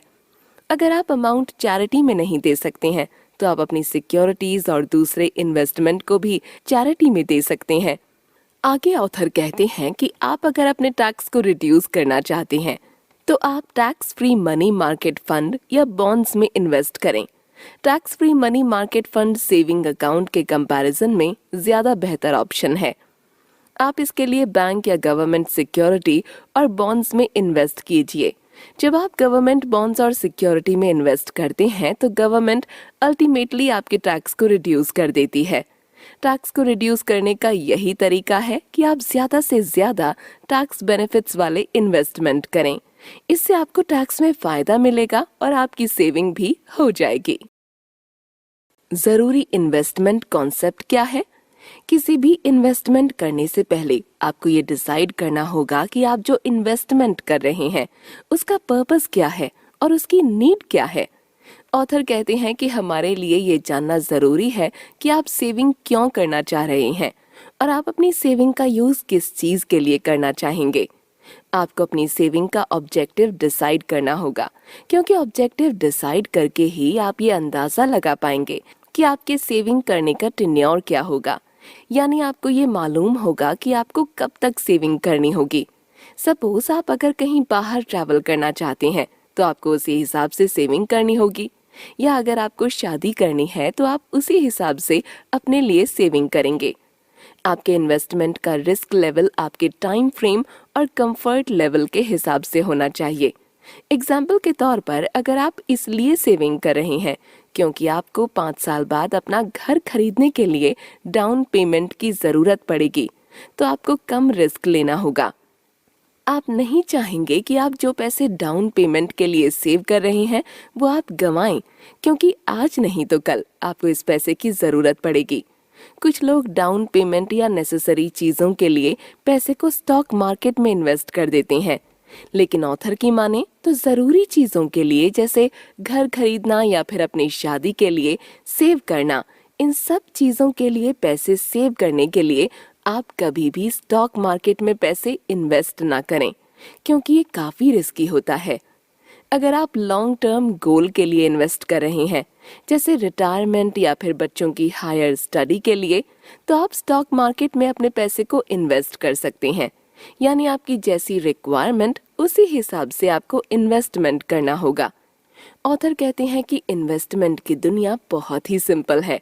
इन्वेस्टमेंट की दुनिया में या तो आप लेंडर होते हो या फिर बोरोवर होते हो, और जब आप अपने पैसे को किसी एसेट में इन्वेस्ट करते हैं तो आप ओनर बन जाते हैं, जैसे कंपनी या फिर रियल एस्टेट। सपोज आपके पास रिलायंस कंपनी के 500 शेयर हैं। हालांकि 500 शेयर वॉल्यूम में छोटे हो सकते हैं, लेकिन फिर भी आपके पास कंपनी की छोटी सी ओनरशिप आ जाती है। अगर कंपनी को प्रॉफिट हुआ तो आपको भी प्रॉफिट होगा, और अगर कंपनी को लॉस हुआ तो आपको भी लॉस होगा। और जब आप रियल एस्टेट में इन्वेस्ट करते हैं तो आपके पास एक बेहतरीन एसेट हो जाता है, और रियल एस्टेट का फायदा ये होता है कि आप इसे रेंट पर दे सकते हैं, और कुछ साल बाद रियल एस्टेट की वैल्यू भी बढ़ जाती है। कुछ लोग ऐसे भी हैं जो इन्वेस्टिंग को गैम्बलिंग समझते हैं। जैसे स्टॉक मार्केट और म्यूचुअल फंड में अक्सर प्रॉफिट और लॉस चलता रहता है, और उसी बेसिस पर लोग अज्यूम करते हैं कि इन्वेस्टिंग एक गैम्बलिंग है, लेकिन रियलिटी ये है कि इन्वेस्टिंग रिस्की है। हालांकि अगर आप स्टॉक मार्केट में इंट्रा डे या डे ट्रेडिंग कर रहे हैं तो ये गैम्बलिंग है, इसे इन्वेस्टिंग नहीं कहेंगे। गैम्बलिंग में आपको फौरन रिजल्ट मिल जाता है, लेकिन इन्वेस्टिंग में आपको वेट करना पड़ता है। इन्वेस्टिंग में आपको पेशेंस और डिसिप्लिन दिखाना पड़ता है। ऑथर आगे हमें स्टॉक और बॉन्ड्स में होने वाले रिस्क के बारे में बताते हुए कहते हैं कि दोनों ही इन्वेस्टमेंट प्रोडक्ट्स में काफी रिस्क इन्वॉल्व रहता है।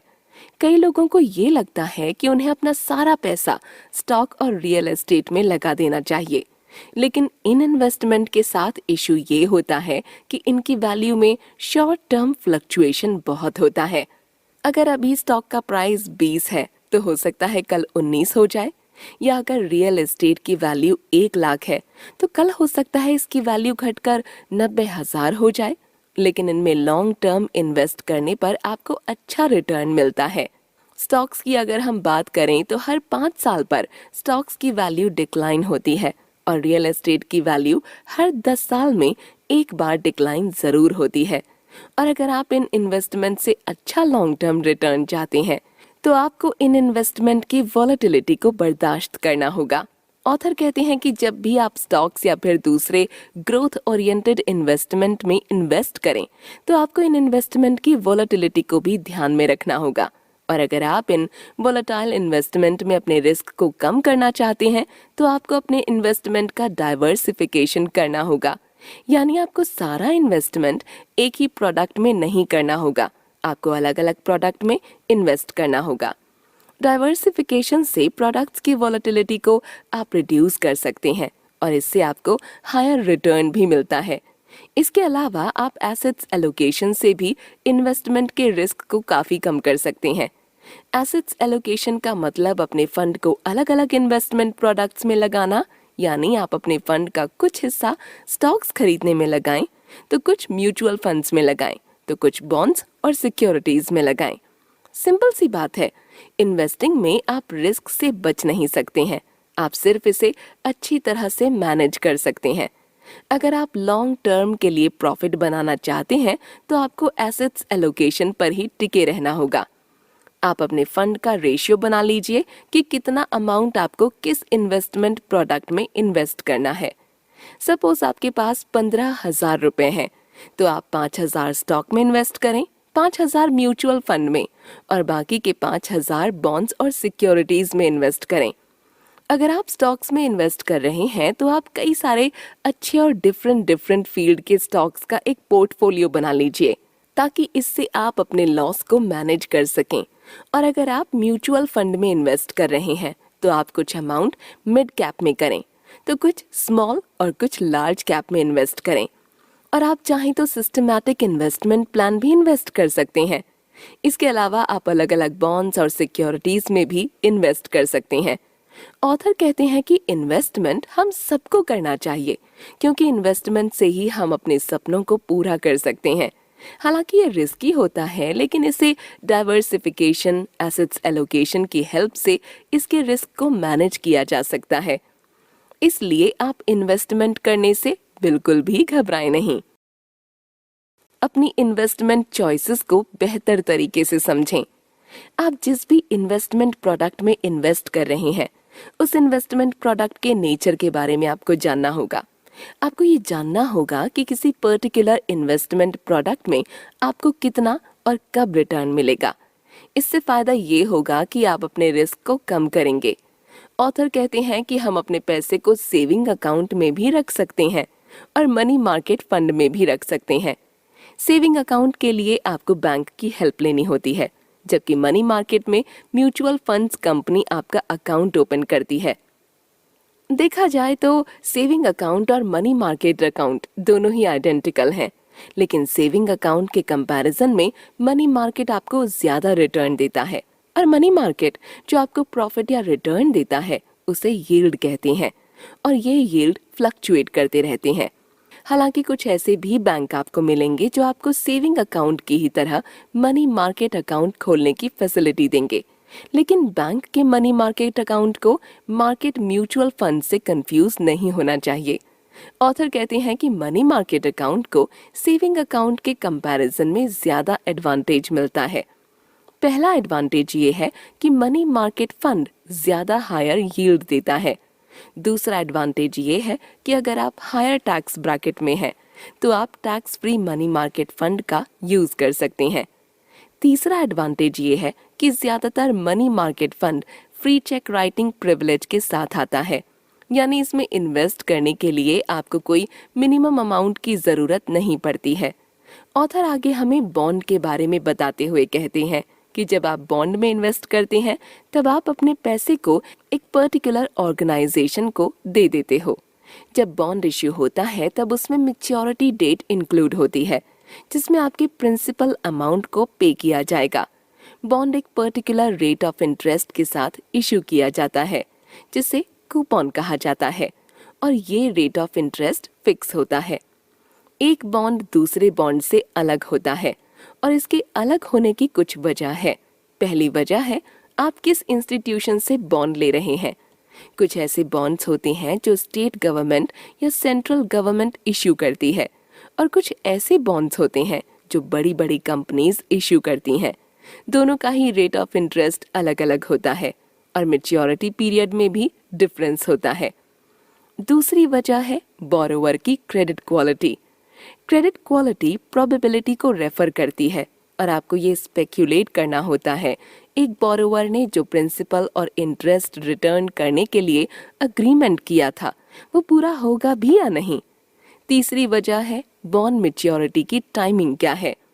जो शॉर्ट टर्म बॉन्ड होते हैं वो कुछ ही साल के अंदर मैच्योर हो जाते हैं। जो इंटरमीडिएट बॉन्ड्स होते हैं वो 3 से 10 साल के अंदर मैच्योर हो जाते हैं, और जो लॉन्ग टर्म बॉन्ड होते हैं वो लगभग 30 साल बाद मैच्योर होते हैं। Long term bond generally high yield पे करते हैं, लेकिन रेट ऑफ इंटरेस्ट अगर चेंज होता है तो ये फ्लक्चुएट भी होते हैं। कुछ बॉन्ड्स कैलेबल होते हैं, यानी जो भी बॉन्ड इश्यूअर्स होते हैं वो जिस डेट पर पेमेंट करने के लिए अग्री होते हैं उस डेट से पहले पेमेंट कर सकते हैं। ऑथर कहते हैं कि वेल्थ बनाने के लिए आप 3 लीगल वे का इस्तेमाल कर सकते हैं, और ये 3 लीगल वे हैं स्टॉक, रियल एस्टेट और स्मॉल बिजनेस।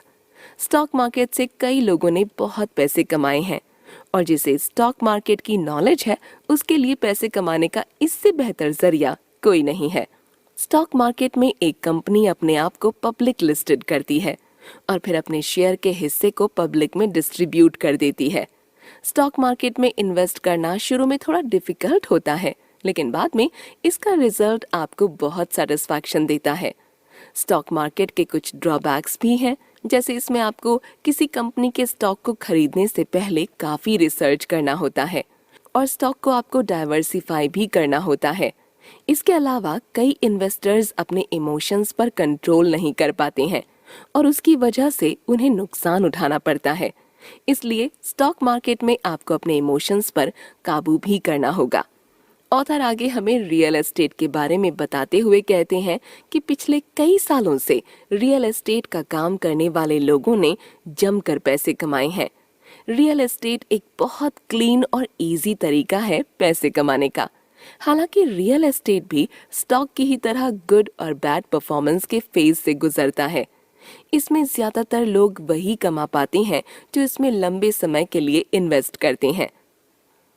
आप इसे खरीदकर फौरन नहीं बेच सकते हैं। फौरन बेचकर आपको इसकी सही वैल्यू नहीं मिलेगी। इसे आपको होल्ड करके रखना होता है। इसके अलावा आप अपनी प्रॉपर्टी को रेंट पर देकर पैसिव इनकम कमाकर अपने लिए वेल्थ बना सकते हैं। आगे ऑथर स्मॉल बिजनेस के बारे में कहते हैं कि स्मॉल बिजनेस को बनाकर कई लोगों ने अपने आप को वेल्दी बनाया है और आप भी अपना एक स्मॉल बिजनेस बना सकते हैं। आप जिस फील्ड में कंफर्टेबल हैं उस फील्ड से रिलेटेड अपना एक छोटा सा बिजनेस शुरू कर सकते हैं। इसके अलावा आप किसी एग्जिस्टिंग बिजनेस को खरीदकर उसे अपने नाम से शुरू कर सकते हैं। कई लोग ऐसे भी हैं जो दूसरे के एग्जिस्टिंग बिजनेस में पार्टनरशिप कर लेते हैं और उस बिजनेस से इनकम कमाते रहते हैं। अपना बिजनेस स्टार्ट करने से पहले आपको अपने अंदर सेल्फ डिसिप्लिन लाना होता है और आपको मार्केट की रिसर्च भी करनी होती है। आपको बिजनेस कहाँ इस्टेब्लिश करेंगे, यानी लोकेशन और बिजनेस का ऑपरेशन कैसे होगा, ये सब क्लोजली देखना होता है। शुरू में आप अपने बिजनेस को बहुत बड़ा बनाने का ना सोचें। आप बिल्कुल स्क्रैच से शुरुआत करें और शुरू में ये मानकर चलें कि आप इससे बहुत ज्यादा प्रॉफिट नहीं कमा पाएंगे। ऑथर कहते हैं कि देखा जाए तो इन्वेस्टमेंट करने के और पैसे कमाने के कई ऑप्शंस हैं।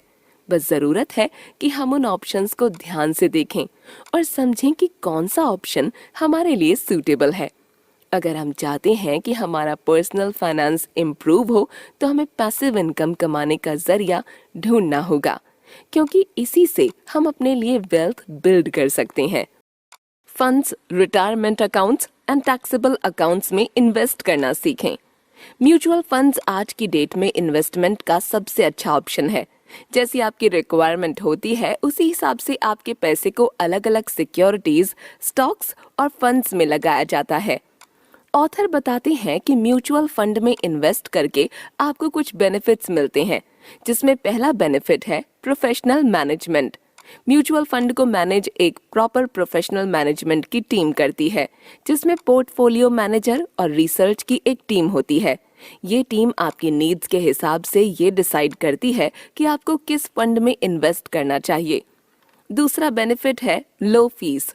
बॉन्ड्स और मनी मार्केट फंड के कंपैरिजन में म्यूचुअल फंड में आपको कम फीस देनी पड़ती है। तीसरा बेनिफिट है डाइवर्सिफिकेशन। इसमें आपके पैसे को कभी भी एक ही फंड में इन्वेस्ट नहीं किया जाता है। इसमें रिस्क को मैनेज करने के लिए कभी इक्विटी फंड में तो कभी डेट फंड में पैसे लगाए जाते हैं। ऑथर कहते हैं कि आपको कई तरह के फंड देखने को मिलेंगे, जिसमें कुछ खास फंड है इंडेक्स फंड और सेक्टर फंड। इंडेक्स फंड में मार्केट इंडेक्स के रिटर्न को मॉनिटर किया जाता है और ये एक तरह का पोर्टफोलियो फंड होता है, जिसमें अलग अलग पोर्टफोलियो को मैनेज किया जाता है। अगर आप लॉन्ग टाइम के लिए सेविंग करना चाहते हैं तो इंडेक्स फंड आपके लिए काफी बेहतर है। दूसरा है सेक्टर फंड। सेक्टर फंड को स्पेशलिटी फंड भी कहते हैं और सेक्टर फंड में आपके पैसे को सिक्योरिटीज में इन्वेस्ट किया जाता है और कुछ सेक्टर फंड रियल एस्टेट में भी इन्वेस्ट करते हैं ताकि फंड अपने आप को डाइवर्सिफाई कर सके। ऑथर कहते हैं कि हमारे लिए कौन सा फंड बेहतर है ये सिलेक्ट करना मुश्किल है और इसके फंड को आप प्रोस्पेक्टस के थ्रू आपस में कंपेयर कर सकते हैं। हर फंड को अपना प्रोस्पेक्टस इशू करना होता है और ये एक लीगल डॉक्यूमेंट होता है जिसे security example board of India SEBI review और ऑडिट करती है। इस डॉक्यूमेंट में फंड्स के ऑब्जेक्टिव, कॉस्ट, परफॉर्मेंस हिस्ट्री और प्राइमरी रिस्क को मेंशन किया जाता है। इसके अलावा फंड एनुअल रिपोर्ट भी प्रोड्यूस करता है, जिससे ये मालूम होता है कि फंड ने लास्ट ईयर किस तरह से परफॉर्म किया था। आप अपनी ज़रूरतों और अपने टेन्योर के हिसाब से अपने लिए फंड सिलेक्ट कर सकते हैं। जब आप फंड को खरीद लें तो आप उसे 3 से 4 महीने में एनालाइज करते रहें और जब आपका टेन्योर पूरा हो जाए या जब आपको लगे कि आपने जो अमाउंट सोचा है वो आपको मिल रहा है तो आप अपने म्यूचुअल फंड को सेल कर दें। ऑथर आगे रिटायरमेंट अकाउंट के बारे में बताते हुए कहते हैं कि रिटायरमेंट अकाउंट्स में बहुत सारे बेनिफिट्स हैं। जब आप अपने रिटायरमेंट अकाउंट में पैसे डालते हैं तो इसमें आपका पैसा कंपाउंड होता जाता है और मैच्योरिटी के बाद इससे मिलने वाले अमाउंट में टैक्स नहीं लगता है। रिटायरमेंट अकाउंट्स के भी कुछ टाइप होते हैं, जिसमें से पहला है एम्प्लॉयर स्पॉन्सर्ड प्लान। जिस कंपनी में आप जॉब करते हैं वो कंपनी आपके लिए एम्प्लॉयर स्पॉन्सर्ड प्लान सेट करती है और इस प्लान में कंपनी आपको कई सारे इन्वेस्टमेंट प्लान के ऑप्शन देती है और आपको एक चूज करके उसमें पैसे जमा करने होते हैं। दूसरा है 401k प्लान। 401k प्लान एक क्वालिफाइड प्रॉफिट शेयरिंग प्लान होता है, जिसमें एम्प्लॉय अपने इनकम का कुछ पोर्शन इंडिविजुअल अकाउंट में जमा करता है। कुछ कंपनी अपने यहाँ 401k प्लान अलाउ तभी करती हैं जब तक आप उनके यहाँ 1 साल तक जॉब ना करो और इसमें मिलने वाली इनकम में आपको ज्यादा टैक्स नहीं भरना होता है और ये प्लान पूरी तरह से सिक्योर होता है। तीसरा प्लान है इंडिविजुअल रिटायरमेंट अकाउंट्स। अगर आप कोई जॉब करते हैं, वो चाहे किसी भी कंपनी में करते हो, तो भी आप अपना इंडिविजुअल रिटायरमेंट अकाउंट्स को ओपन करवा सकते हैं। इस अकाउंट में आप हर साल एक लिमिटेड अमाउंट ही जमा कर सकते हैं और इसमें आपकी वाइफ या हस्बैंड जो नॉन अर्निंग है वो भी इस अकाउंट को ओपन करके इसमें कुछ ना कुछ अमाउंट कंट्रीब्यूट कर सकते हैं। ऑथर कहते हैं कि रिटायरमेंट अकाउंट्स के आउटसाइड आप जो भी इन्वेस्टमेंट करते हैं वो सब टैक्सेबल होता है, यानी वो ऐसे इन्वेस्टमेंट होते हैं जिस पर जरूरत से ज्यादा प्रॉफिट अर्न करने पर आपको टैक्स भरना पड़ता है।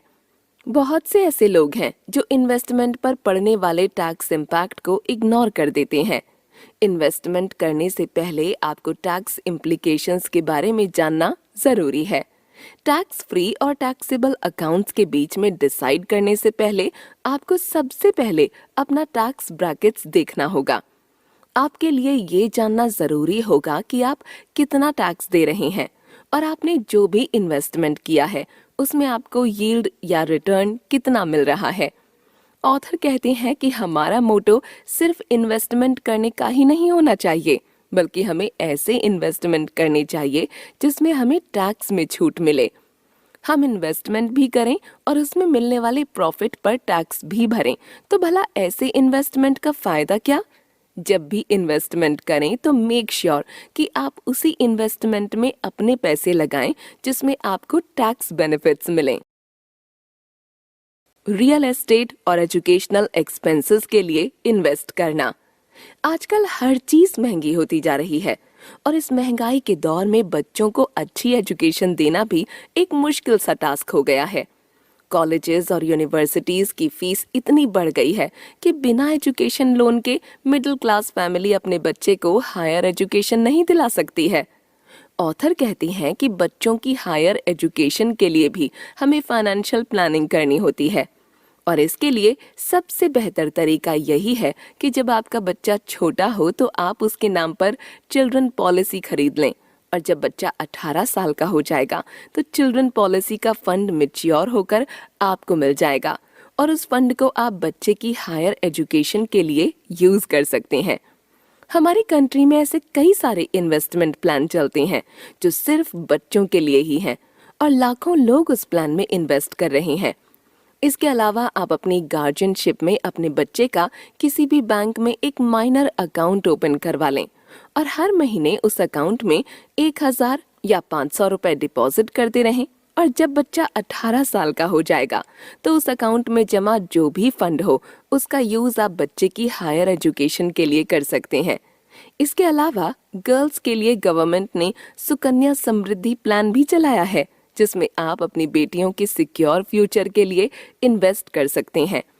आप उस प्लान में इन्वेस्ट किए फंड को बेटी की पढ़ाई या फिर शादी के लिए भी यूज कर सकते हैं। ऑथर कहती हैं कि मार्केट में बहुत सारे एजुकेशनल फंड्स भी हैं जिसमें आप छोटे छोटे अमाउंट को इन्वेस्ट कर सकते हैं और जब आपका बच्चा कॉलेज या यूनिवर्सिटी जाने लायक हो तो आप उस फंड को आसानी से विड्रॉ कर सकते हैं। जिस तरह से हमारे पेरेंट्स ने हमें अच्छी एजुकेशन दिलाई है, ठीक उसी तरह हमारी भी रिस्पॉन्सिबिलिटी बनती है कि हम अपने बच्चों को अच्छी एजुकेशन दें। आगे ऑथर हमें रियल एस्टेट में इन्वेस्टिंग करने के बारे में बताते हुए कहते हैं कि हमारे लिए प्रॉपर्टी खरीदना एक टेंशन की तरह है क्योंकि ये कॉस्टली इन्वेस्टमेंट होता है और इसमें काफी टाइम भी लगता है। हम में से ज्यादातर लोग रेंट के अपार्टमेंट या फिर घर में रहते हैं और रेंट के अपार्टमेंट में आपको थोड़ा बंद कर रहना पड़ता है। आप खुद से कोई चीज नहीं कर सकते हैं। अगर आपका मन है एक छोटा सा गार्डन बनाने का तो उसके लिए आपको लैंडलॉर्ड से परमिशन लेनी पड़ती है, लेकिन जब घर आपका खुद का होता है तो आपको इन सब चीजों के लिए सोचना ही नहीं पड़ता है। अपना खुद का घर खरीदने से पहले आपको सबसे पहले ये असेस करना होगा कि आप कितने साल बाद घर खरीदना चाहते हैं। आपको घर 5 साल बाद खरीदना है या फिर 10 साल बाद। ऑथर कहते हैं कि कुछ लोग घर खरीदने में बड़ी जल्दी कर देते हैं, लेकिन घर खरीदना आपकी लाइफ का सबसे बड़ा फाइनेंशियल डिसीजन है और आपको बार बार घर खरीदना नहीं होता है, इसलिए इस डिसीजन को केयरफुली लें। घर खरीदने से पहले आप घर की वैल्यू को प्रॉपरली चेक करें और जहां पर आप घर ले रहे हैं उसकी लोकेशन को भी अच्छी तरह से चेक कर लें। इससे फायदा ये होगा कि अगर कुछ सालों में आपको घर बेचना हुआ तो आपको अपने घर की अच्छी वैल्यू मिल जाए। ऑथर कहते हैं कि एक मिडिल क्लास फैमिली कैश पर कभी घर नहीं ले सकती है, तो उसके लिए उसे लोन लेना ही पड़ता है। और लोन लेने से पहले आपको ये डिसाइड करना होगा कि आप अपनी तरफ से कितना अमाउंट कंट्रीब्यूट कर सकते हैं, क्योंकि आप जितना ज्यादा अमाउंट कंट्रीब्यूट करेंगे उतना ही आपका लोन अमाउंट कम होता जाएगा और उतना ही कम आपको इंटरेस्ट देना होगा। और जब कभी आपके पास एक्स्ट्रा पैसे आए तो आप उसे होम लोन अकाउंट में डिपॉजिट कर दें। इससे आपको और कम इंटरेस्ट देना पड़ेगा। अगर आप घर खरीदने के लिए प्लान बना रहे हैं तो आप एक अलग सा होम सेविंग फंड बना लीजिए और जो भी आपकी टाइमलाइन है और जो अमाउंट आपने सोचा है आप उस फंड में वो अमाउंट डिपॉजिट करते जाएं।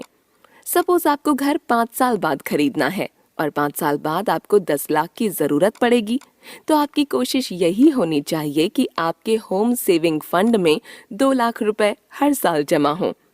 इससे फायदा ये होगा कि आपको किसी दूसरे से डाउन पेमेंट मांगनी नहीं पड़ेगी और घर के लिए जब आप इस तरह से सेविंग करेंगे तो आपको अंदर से सेटिस्फैक्शन भी मिलेगा।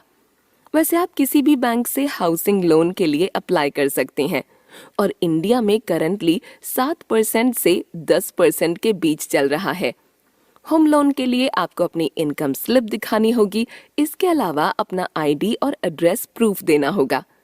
ऑथर कहते हैं कि कुछ लोगों के पास ऑलरेडी घर होता है, लेकिन उसके बाद भी वो इन्वेस्टमेंट के पर्पस से एक और घर ले लेते हैं और उस घर को लेकर वो उसे 3 या 5 साल के बाद बेच देते हैं या फिर उसे रेंट पर देते रहते हैं और उस रेंट से उन्हें इनकम मिलती रहती है। ऑथर कहते हैं कि बिना प्लानिंग और इन्वेस्टिंग के आज की डेट में आप कोई भी चीज अचीव नहीं कर सकते हैं। बच्चों को अच्छी एजुकेशन और अपना खुद का घर खरीदना ये इंसान के सबसे बड़े फाइनेंशियल डिसीजन होते हैं। इसलिए इन डिसीजन को हमें बड़ा ही सोच समझकर प्लान करना चाहिए और इन दोनों ही फाइनेंशियल डिसीजन के लिए हमें वाइजली इन्वेस्ट करना चाहिए। इन दोनों ही चीजों में इन्वेस्ट करने से पहले आप अपनी नीड्स को देखें और अपने टाइमलाइन को एनालाइज करें और फिर उसी बेसिस पर इन्वेस्ट करना शुरू कर दें। और इन दोनों ही चीजों में इन्वेस्ट करने के लिए आपको देर नहीं करनी चाहिए। आप जितनी जल्दी इन्वेस्ट करेंगे उतना ही आपको फायदा होगा। इंश्योरेंस लाइफ, डिसेबिलिटीज और हेल्थ। इंश्योरेंस पर्सनल फाइनेंस का एक ऐसा पार्ट है जो सबसे ज्यादा मिसअंडरस्टूड है और इसे कम मॉनिटर भी किया जाता है। ऑथर की माने तो लगभग 90% लोग ऐसे हैं जो अपने लिए गलत इंश्योरेंस कवरेज खरीदते हैं या फिर जिनके पास करंटली गलत इंश्योरेंस कवरेज होता है, क्योंकि इंश्योरेंस के बारे में बहुत लोगों को ज्यादा नॉलेज नहीं होती है। लोगों को बस इतना ही पता होता है कि जब आप इस दुनिया में नहीं रहेंगे, आपकी डेथ होगी, तो आपके जाने के बाद इंश्योरेंस के पैसे आपके घर वालों को मिल जाएंगे या फिर जब इंश्योरेंस की मैच्योरिटी ओवर हो जाएगी तो उसके बाद आपको एक लमसम अमाउंट मिलेगा। ऑथर कहते हैं कि इंश्योरेंस खरीदने से पहले आपको 3 लॉ फॉलो करने होते हैं। पहला लॉ है हमेशा बड़ी चीजों के लिए जाएं, छोटी चीजों को इग्नोर करें। इंश्योरेंस खरीदने के दौरान आप उन पॉलिसी पर फोकस करें जो आपको मैच्योरिटी पर या कैजुअलिटी पर ज्यादा से ज्यादा अमाउंट दें। जब आप पर कैजुअलिटी आती है तो आप पर सडन फाइनेंशियल क्राइसिस आ जाता है, तो ऐसे में सडन फाइनेंशियल क्राइसिस से ओवरकम करने के लिए ज्यादा अमाउंट की जरूरत पड़ती है ताकि घर का खर्चा आराम से चल सके। आप एक एक पैसा मेहनत से कमाते हैं और आपके जाने के बाद आपकी कमी को कोई पूरा नहीं कर सकता है। आपके जाने के बाद आपकी फैमिली को फ्यूचर इनकम के लिए किसी और का मुंह न देखना पड़े, इसलिए आपकी ये रिस्पॉन्सिबिलिटी बनती है कि अपने रहते हुए आप बुरे दिन की तैयारी पहले से ही कर लें और एक ऐसी इंश्योरेंस पॉलिसी खरीदें जिसमें आपको ज्यादा से ज्यादा अमाउंट मिले। दूसरा लॉ है ब्रॉड कवरेज को खरीदें। इंश्योरेंस खरीदने से पहले ये जरूर चेक करें कि जिस पॉलिसी को आप खरीद रहे हैं उस पॉलिसी में आपको क्या क्या कवरेज मिल रहा है। यानी कुछ ऐसी पॉलिसीज होती हैं जिनमें कुछ ऐसी डिजीज मेंशन होती है कि अगर उस डिजीज की वजह से आपकी डेथ हो जाती है तो आपका पूरा अमाउंट नहीं मिलता है या फिर वो डिजीज ही कवर नहीं होती है। तो जब भी पॉलिसी खरीदें तो ये जरूर देखें कि पॉलिसी में आपको क्या क्या कवरेज मिल रहा है। तीसरा लॉ है, पहले अच्छे से चेक करें फिर खरीदें। जैसे बाकी चीजों को खरीदने से पहले आप क्वालिटी, प्राइस और एक्सपायरी डेट देखते हैं, ठीक इसी तरह आपको इंश्योरेंस पॉलिसी खरीदते वक्त भी ड्यू डिलिजेंस दिखाना पड़ता है। इंश्योरेंस पॉलिसी खरीदने से पहले आप कई सारी पॉलिसीज को चेक कर लें और उन्हें कंपेयर कर लें, और जैसी आपकी नीड्स हो और बजट हो उसी हिसाब से आप अपने लिए पॉलिसी सेलेक्ट कर लें। आप एक साथ कई सारी पॉलिसीज खरीद सकते हैं और फैमिली के अलग अलग मेंबर के लिए भी पॉलिसी खरीद सकते हैं। इंश्योरेंस पॉलिसी लेने के बाद जितने साल तक आपने इंश्योरेंस पॉलिसी ली है उतने साल तक आपको इसका प्रीमियम भरना पड़ता है, और आपको शुरू के 3 साल प्रीमियम भरना जरूरी रहता है।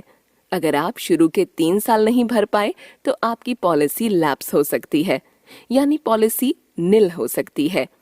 आपको उस पॉलिसी का कोई भी बेनिफिट नहीं मिलेगा, और 3 साल लगातार भरने के बाद अगर आप चौथे साल नहीं भर पाए तो आप एक साथ 5वें साल दोनों साल का कलेक्टिवली प्रीमियम भर सकते हैं।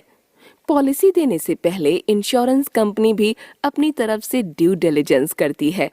अगर आपको कोई एग्जिस्टिंग बीमारी है तो इंश्योरेंस कंपनी आपकी इंश्योरेंस पॉलिसी को डिनाई भी कर सकती है।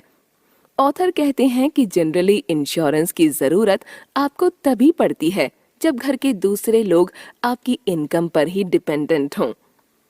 अगर आप सिंगल हैं, वर्किंग कपल हैं, जो अपनी लाइफस्टाइल को अच्छे से मेंटेन कर सकते हैं और वेल्दी हैं, तो आपको इंश्योरेंस की कोई खास जरूरत नहीं है। हालांकि आप इसे एज अ इन्वेस्टमेंट के तौर पर खरीद सकते हैं। लाइफ इंश्योरेंस पर मिलने वाली मैच्योरिटी पर आपको सेक्शन अंडर 80C के तहत छूट मिलती है, यानी मैच्योरिटी पर मिलने वाले अमाउंट पर आपको कोई टैक्स नहीं देना पड़ता है।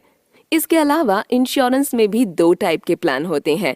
पहला ट्रेडिशनल, जिसमें रिस्क कवर होता है और इसमें फिक्स्ड इनकम रिटर्न के साथ साथ टैक्स बेनिफिट्स भी मिलता है।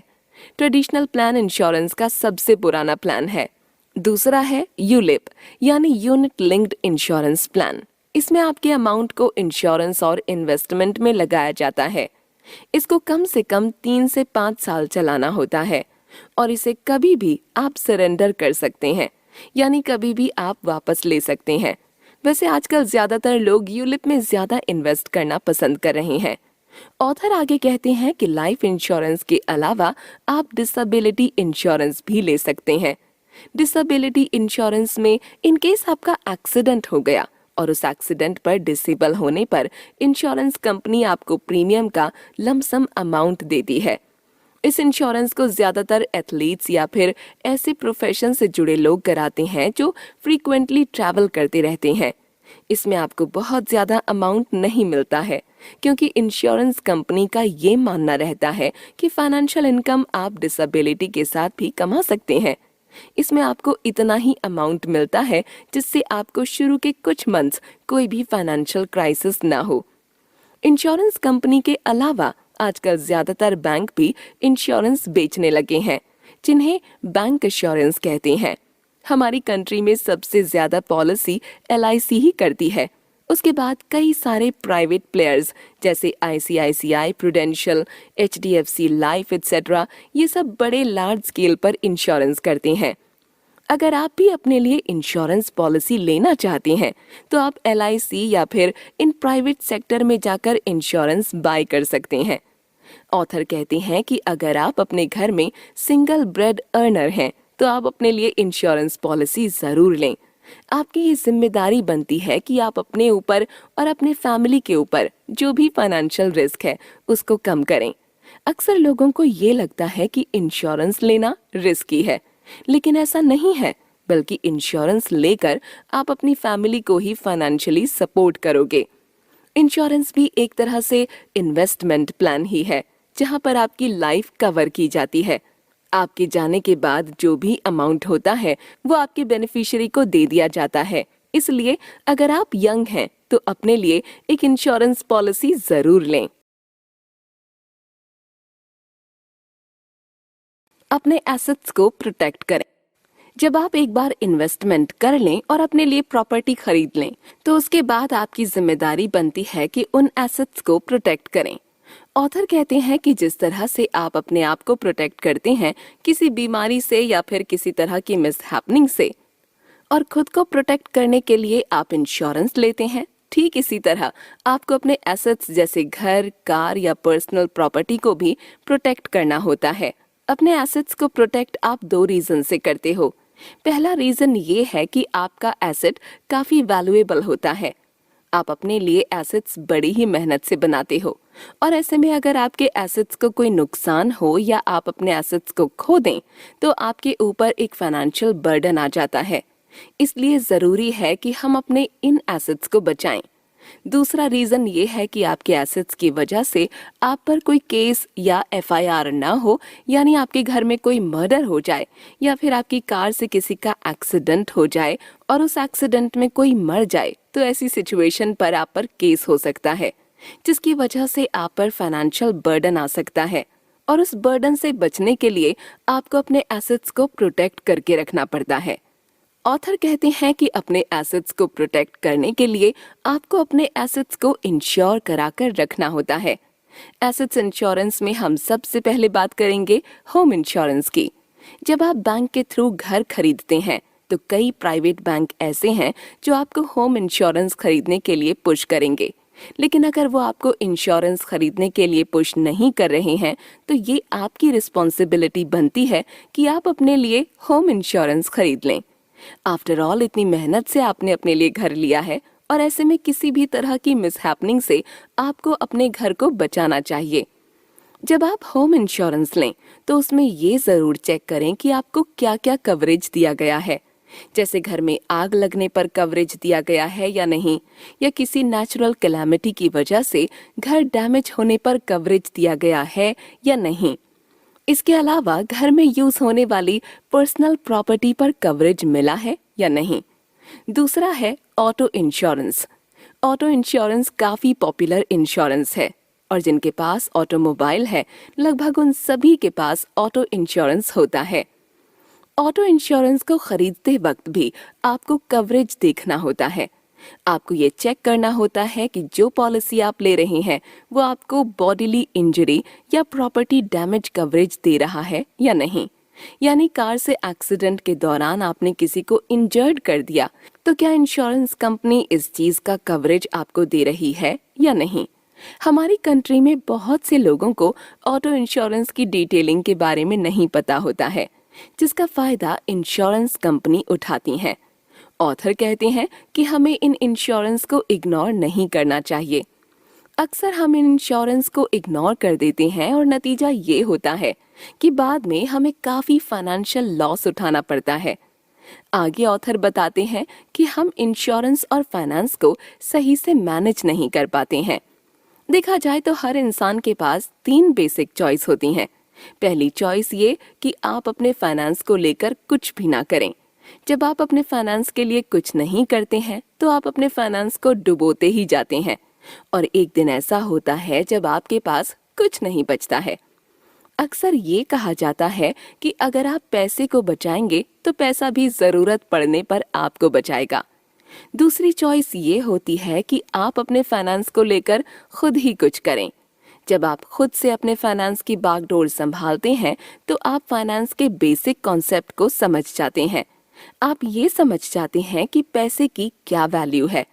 आप सेविंग और इन्वेस्टिंग को लेकर अवेयर हो जाते हैं, और आपके अंदर फाइनेंशियल नॉलेज भी आने लगती है। हालांकि आप काफी गलतियां भी करते हैं, लेकिन आप लगातार सीखते जाते हैं। तीसरी चॉइस ये होती है कि आप अपने फाइनेंस को लेकर किसी फाइनेंस प्लानर की हेल्प लें। जब आप अपने फाइनेंस के इश्यू को किसी वेल एजुकेटेड फाइनेंस प्लानर के पास लेकर जाते हैं तो वो आपको प्रॉपर गाइडेंस देता है। वो आपको आपकी नीड के हिसाब से बेहतर इन्वेस्टमेंट प्लान बताता है, और एक अच्छा फाइनेंशियल प्लानर आपके इन्वेस्टमेंट में होने वाली प्रॉब्लम को आइडेंटिफाई भी करता है और उसे सॉल्व करता है। उसका मेन मोटो यही होता है कि वो आपको अच्छा प्रॉफिट और अच्छा रिटर्न दिलाए, क्योंकि ऐसा करना उसकी ड्यूटी होती है, उसका प्रोफेशन होता है। इसके अलावा एक फाइनेंशियल प्लानर आपको टैक्स के बारे में भी गाइड करता है। वो आपको ऐसे प्लान भी सजेस्ट करता है जिससे आपको टैक्स बेनिफिट्स मिल सकें। ऑथर कहते हैं कि कुछ ऐसे फाइनेंशियल प्लानर होते हैं जो फाइनेंशियल हेल्प देने की फीस लेते हैं, तो कुछ ऐसे भी फाइनेंशियल प्लानर होते हैं जो आपके इन्वेस्टमेंट से कमीशन लेते हैं, यानी जो इन्वेस्टमेंट वो आपसे कराते हैं उससे मिलने वाले प्रॉफिट से कुछ कमीशन वो अपने पास रखते हैं। जब आपका इन्वेस्टमेंट का पैरामीटर बढ़ता जाता है तो आपके लिए ये ज़रूरी हो जाता है कि आप एक फाइनेंशियल प्लानर या एडवाइज़र रखें, क्योंकि आप अकेले अपने फाइनेंस को संभाल नहीं सकते हैं। आपको एक गाइड की ज़रूरत होती है और वो गाइड फाइनेंशियल प्लानर ही बनता है। जो अमीर लोग होते हैं वो अपना ज़्यादा पैसा फाइनेंशियल एडवाइज़र या प्लानर पर ही खर्च करते हैं, क्योंकि उन्हें ये मालूम होता है कि वो जितना फाइनेंशियल एडवाइज़र पर पैसे खर्च करेंगे उससे कहीं ज़्यादा वो उन्हें प्रॉफिट बना कर दे देगा। पैसे मैनेज करने के लिए टेक्नोलॉजी का यूज़। इंटरनेट के इस दौर में हर चीज़ तेज़ी से हो रही है। जिस तरह कंप्यूटर के सॉफ्टवेयर को अपडेट किया जाता है, ठीक इसी तरह इंसान भी अपने आप को अपडेट करता जा रहा है। अब लगभग सारी सर्विसेज इंटरनेट पर आ चुकी हैं, यहाँ तक कि फाइनेंशियल सर्विसेज भी। अब तो घर बैठे ही आप अपना अकाउंट ओपन करवा सकते हैं और कई सारे इन्वेस्टमेंट ऑनलाइन ही कर सकते हैं। ऑथर कहते हैं कि आज के दौर में आप अपने सेविंग और करंट अकाउंट को मोबाइल के थ्रू ही चला सकते हैं। आजकल सभी बैंक्स ने अपने मोबाइल ऐप लॉन्च कर लिए हैं, जिससे हम अपने अकाउंट्स को कभी भी एक्सेस कर सकते हैं। हम मोबाइल के थ्रू अपना स्टेटमेंट चेक कर सकते हैं, फंड ट्रांसफर कर सकते हैं, चेकबुक और डेबिट और क्रेडिट कार्ड मंगा सकते हैं। ओवरऑल टेक्नोलॉजी ने हमारे लिए फाइनेंस को मैनेज करना आसान बना दिया है। इसके अलावा आजकल कई सारे मोबाइल ऐप्स ऐसे भी आ रहे हैं जो आपको सेविंग करने के लिए मोटिवेट करते हैं। आप उन ऐप को डाउनलोड कर सकते हैं। ऐसे ऐप डाउनलोड करके आप अपनी सेविंग को डायरेक्शन दे सकते हैं। ये ऐप हर दिन आपको नोटिफिकेशन सेंड करते हैं और नोटिफिकेशन में आपको ये ऐप सेविंग करने के लिए रिमाइंड कराता है। और इसके अलावा ये ऐप आपको आपके मंथली एक्सपेंसेस के बारे में भी बताता है। आप इसमें अपने एक्सपेंसेस की लिस्ट बना सकते हैं और उस लिस्ट में आप ये प्रॉपर्ली चेक कर सकते हैं कि किस चीज़ पर आपने ज़्यादा स्पेंडिंग की। इसके अलावा आप इसमें लिमिट भी सेट कर सकते हैं, यानी अगर आप किसी चीज़ में पैसे ज़्यादा स्पेंड कर रहे हैं तो आप इसमें लिमिट सेट कर सकते हैं और इसमें ऐप आपको लिमिट एक्सीड करने का नोटिफिकेशन सेंड करता रहेगा। इसके अलावा कुछ ऐसे भी ऐप्स हैं जिनकी हेल्प से आप अपने यूटिलिटी बिल्स को पे कर सकते हैं और यहाँ तक कि आप अपने क्रेडिट कार्ड के बिल्स को भी पे कर सकते हैं। और कुछ ऐप तो बिल पे करने पर आपको कैशबैक या रिवॉर्ड्स भी देते हैं। ऑथर कहते हैं कि इन ऐप्स के अलावा कुछ ऐसे भी ऐप्स हैं जो फ्री होते हैं। ऐसे ऐप आपको फ्री क्रेडिट स्कोर चेक करने की बात करेंगे और आपके लोन एलिजिबिलिटी के बारे में भी बताने की बात करेंगे। और यहाँ तक कि कुछ ऐसे भी ऐप हैं जो आपको 10 मिनट में पर्सनल लोन देने की बात करते हैं। इस तरह के ऐप से हमें बचने की ज़रूरत है, क्योंकि ऐसे ऐप हमारे डॉक्यूमेंट्स जैसे पैन कार्ड और आधार कार्ड का गलत यूज़ कर सकते हैं। इन ऐप्स को यूज़ करने से पहले से ऐप की ऑथेंटिसिटी चेक करिए, यानी ऐप बनाने वाली कंपनी कौन सी है, कंपनी का ट्रैक रिकॉर्ड क्या है। जब तक आप कंपनी की इंफॉर्मेशन से पूरी तरह से सेटिस्फाई ना हो जाएं, तब तक ऐसे ऐप को यूज़ करने से बचें। इसके अलावा टेक्नोलॉजी का एक ड्रॉबैक ये भी है कि ऑनलाइन फ्रॉड भी काफ़ी होने लगा। अक्सर फ़ोन कॉल्स के थ्रू स्कैमर आपसे आपके अकाउंट की डिटेल्स को जानने की कोशिश करते हैं। आप कोई भी कॉन्फिडेंशियल इन्फॉर्मेशन उनसे ना शेयर करें, स्पेशली अपना एटीएम और क्रेडिट कार्ड की डिटेल्स। हमेशा ध्यान रहे कि बैंक आपसे कभी भी किसी तरह की डिटेल्स नहीं पूछता है। टेक्नोलॉजी के आने से मार्केट में काफ़ी ट्रांसपेरेंसी आ गई है, यानी अब हम आसानी से प्रोडक्ट्स को कंपेयर कर सकते हैं। अब ब्रोकर्स या कोई और हमें बेवकूफ़ नहीं बना सकता है। अब हम किसी भी इंफॉर्मेशन को इंटरनेट के थ्रू क्रॉस वेरीफाई कर सकते हैं। इंटरनेट ने हमें ये फैसिलिटी दी है कि हम अब किसी भी इन्वेस्टमेंट प्रोडक्ट के बारे में खुद से ही रिसर्च कर सकते हैं और सभी इन्वेस्टमेंट के रेट ऑफ इंटरेस्ट को एक दूसरे से कंपेयर कर सकते हैं। ऑथर कहते हैं कि सेविंग और स्पेंडिंग ट्रैक करने वाले ऐप के अलावा कुछ ऐसे भी ऐप्स हैं जिनकी हेल्प से आप स्टॉक मार्केट और म्यूचुअल फंड में भी इन्वेस्ट कर सकते हैं। इंडिया में जीरोधा और ग्रो ऐप ऐसे हैं जो आपको स्टॉक मार्केट और म्यूचुअल फंड खरीदने में हेल्प करते हैं। इन ऐप का यूज करके आप आसानी से अपने लिए ट्रेडिंग अकाउंट ओपन करा सकते हैं। इन ऐप्स में आपको कई सारे म्यूचुअल फंड मिल जाएंगे और कई सारे कंपनी के शेयर भी मिल जाएंगे। आप अपनी पसंद के शेयर और म्यूचुअल फंड आसानी से खरीद सकते हैं। ये ऐप्स ऑथेंटिक हैं और इन्हें यूज करना आसान है। सबसे पहले आपको इसमें रजिस्टर्ड करना होगा और सारी डिटेल को फिल करना होगा और लगभग 500 रुपए चार्जेस भी देने पड़ सकते हैं और इसमें आपका ट्रेडिंग अकाउंट सेम डे ही खुल जाता है। ऑथर कहते हैं कि हमें जमाने के साथ साथ चलना चाहिए। जिस तरह से सोसाइटी में चेंजेस आ रहे हैं, ठीक उसी तरह हमें भी अपने अंदर चेंजेस लाने होंगे। टेक्नोलॉजी का यूज करके हम चीजों को आसान बना सकते हैं और अपने पैसे को सही से मैनेज कर सकते हैं। टेक्नोलॉजी को अगर सही तरीके से यूज किया जाए तो ये एक ब्लेसिंग की तरह है। इसलिए अवेयर होकर बैंकिंग एप्स का यूज करें और टेक्नोलॉजी का फायदा उठाएं। कंक्लूजन। चार्ल्स डार्विन की एवोल्यूशन थ्योरी की फेमस लाइन थी, सर्वाइवल ऑफ द फिटेस्ट, यानी जो फिट होगा वही सरवाइव कर पाएगा। लेकिन आज के दौर की हम बात करें तो जो फाइनेंशियली फिट होगा वही सरवाइव कर पाएगा। फाइनेंशियली फ्री होना आज की डेट में बहुत ही ज्यादा जरूरी हो गया और अगर आप अपने फाइनेंस को लेकर कंसर्न नहीं हैं तो यकीन मानिए फ्यूचर में आपके लिए सरवाइव करना बहुत मुश्किल हो जाएगा। अपने पर्सनल फाइनेंस को मैनेज करके ही आप अपने फ्यूचर को सिक्योर कर सकते हैं और अपने शौक को पूरा कर सकते हैं। पर्सनल फाइनेंस में सबसे पहली चीज आती है सेविंग और उसके बाद आती है इन्वेस्टिंग। अगर आपको अपने पर्सनल फाइनेंस को स्ट्रॉन्ग करना है तो आपको सबसे पहले सेविंग करने की आदत डालनी होगी। सेविंग के लिए आपको अपने अंदर पेशेंस और सेल्फ डिसिप्लिन लाना होगा। आपकी जो भी इनकम है उसका एटलीस्ट 20% आपको हर हाल में सेव करना होगा या आप एक फिक्स अमाउंट सेट कर सकते हैं सेविंग के लिए। एग्जाम्पल के तौर पर अगर आपकी इनकम 15,000 है तो आप एटलीस्ट हर महीने 3,000 रुपए सेव करें।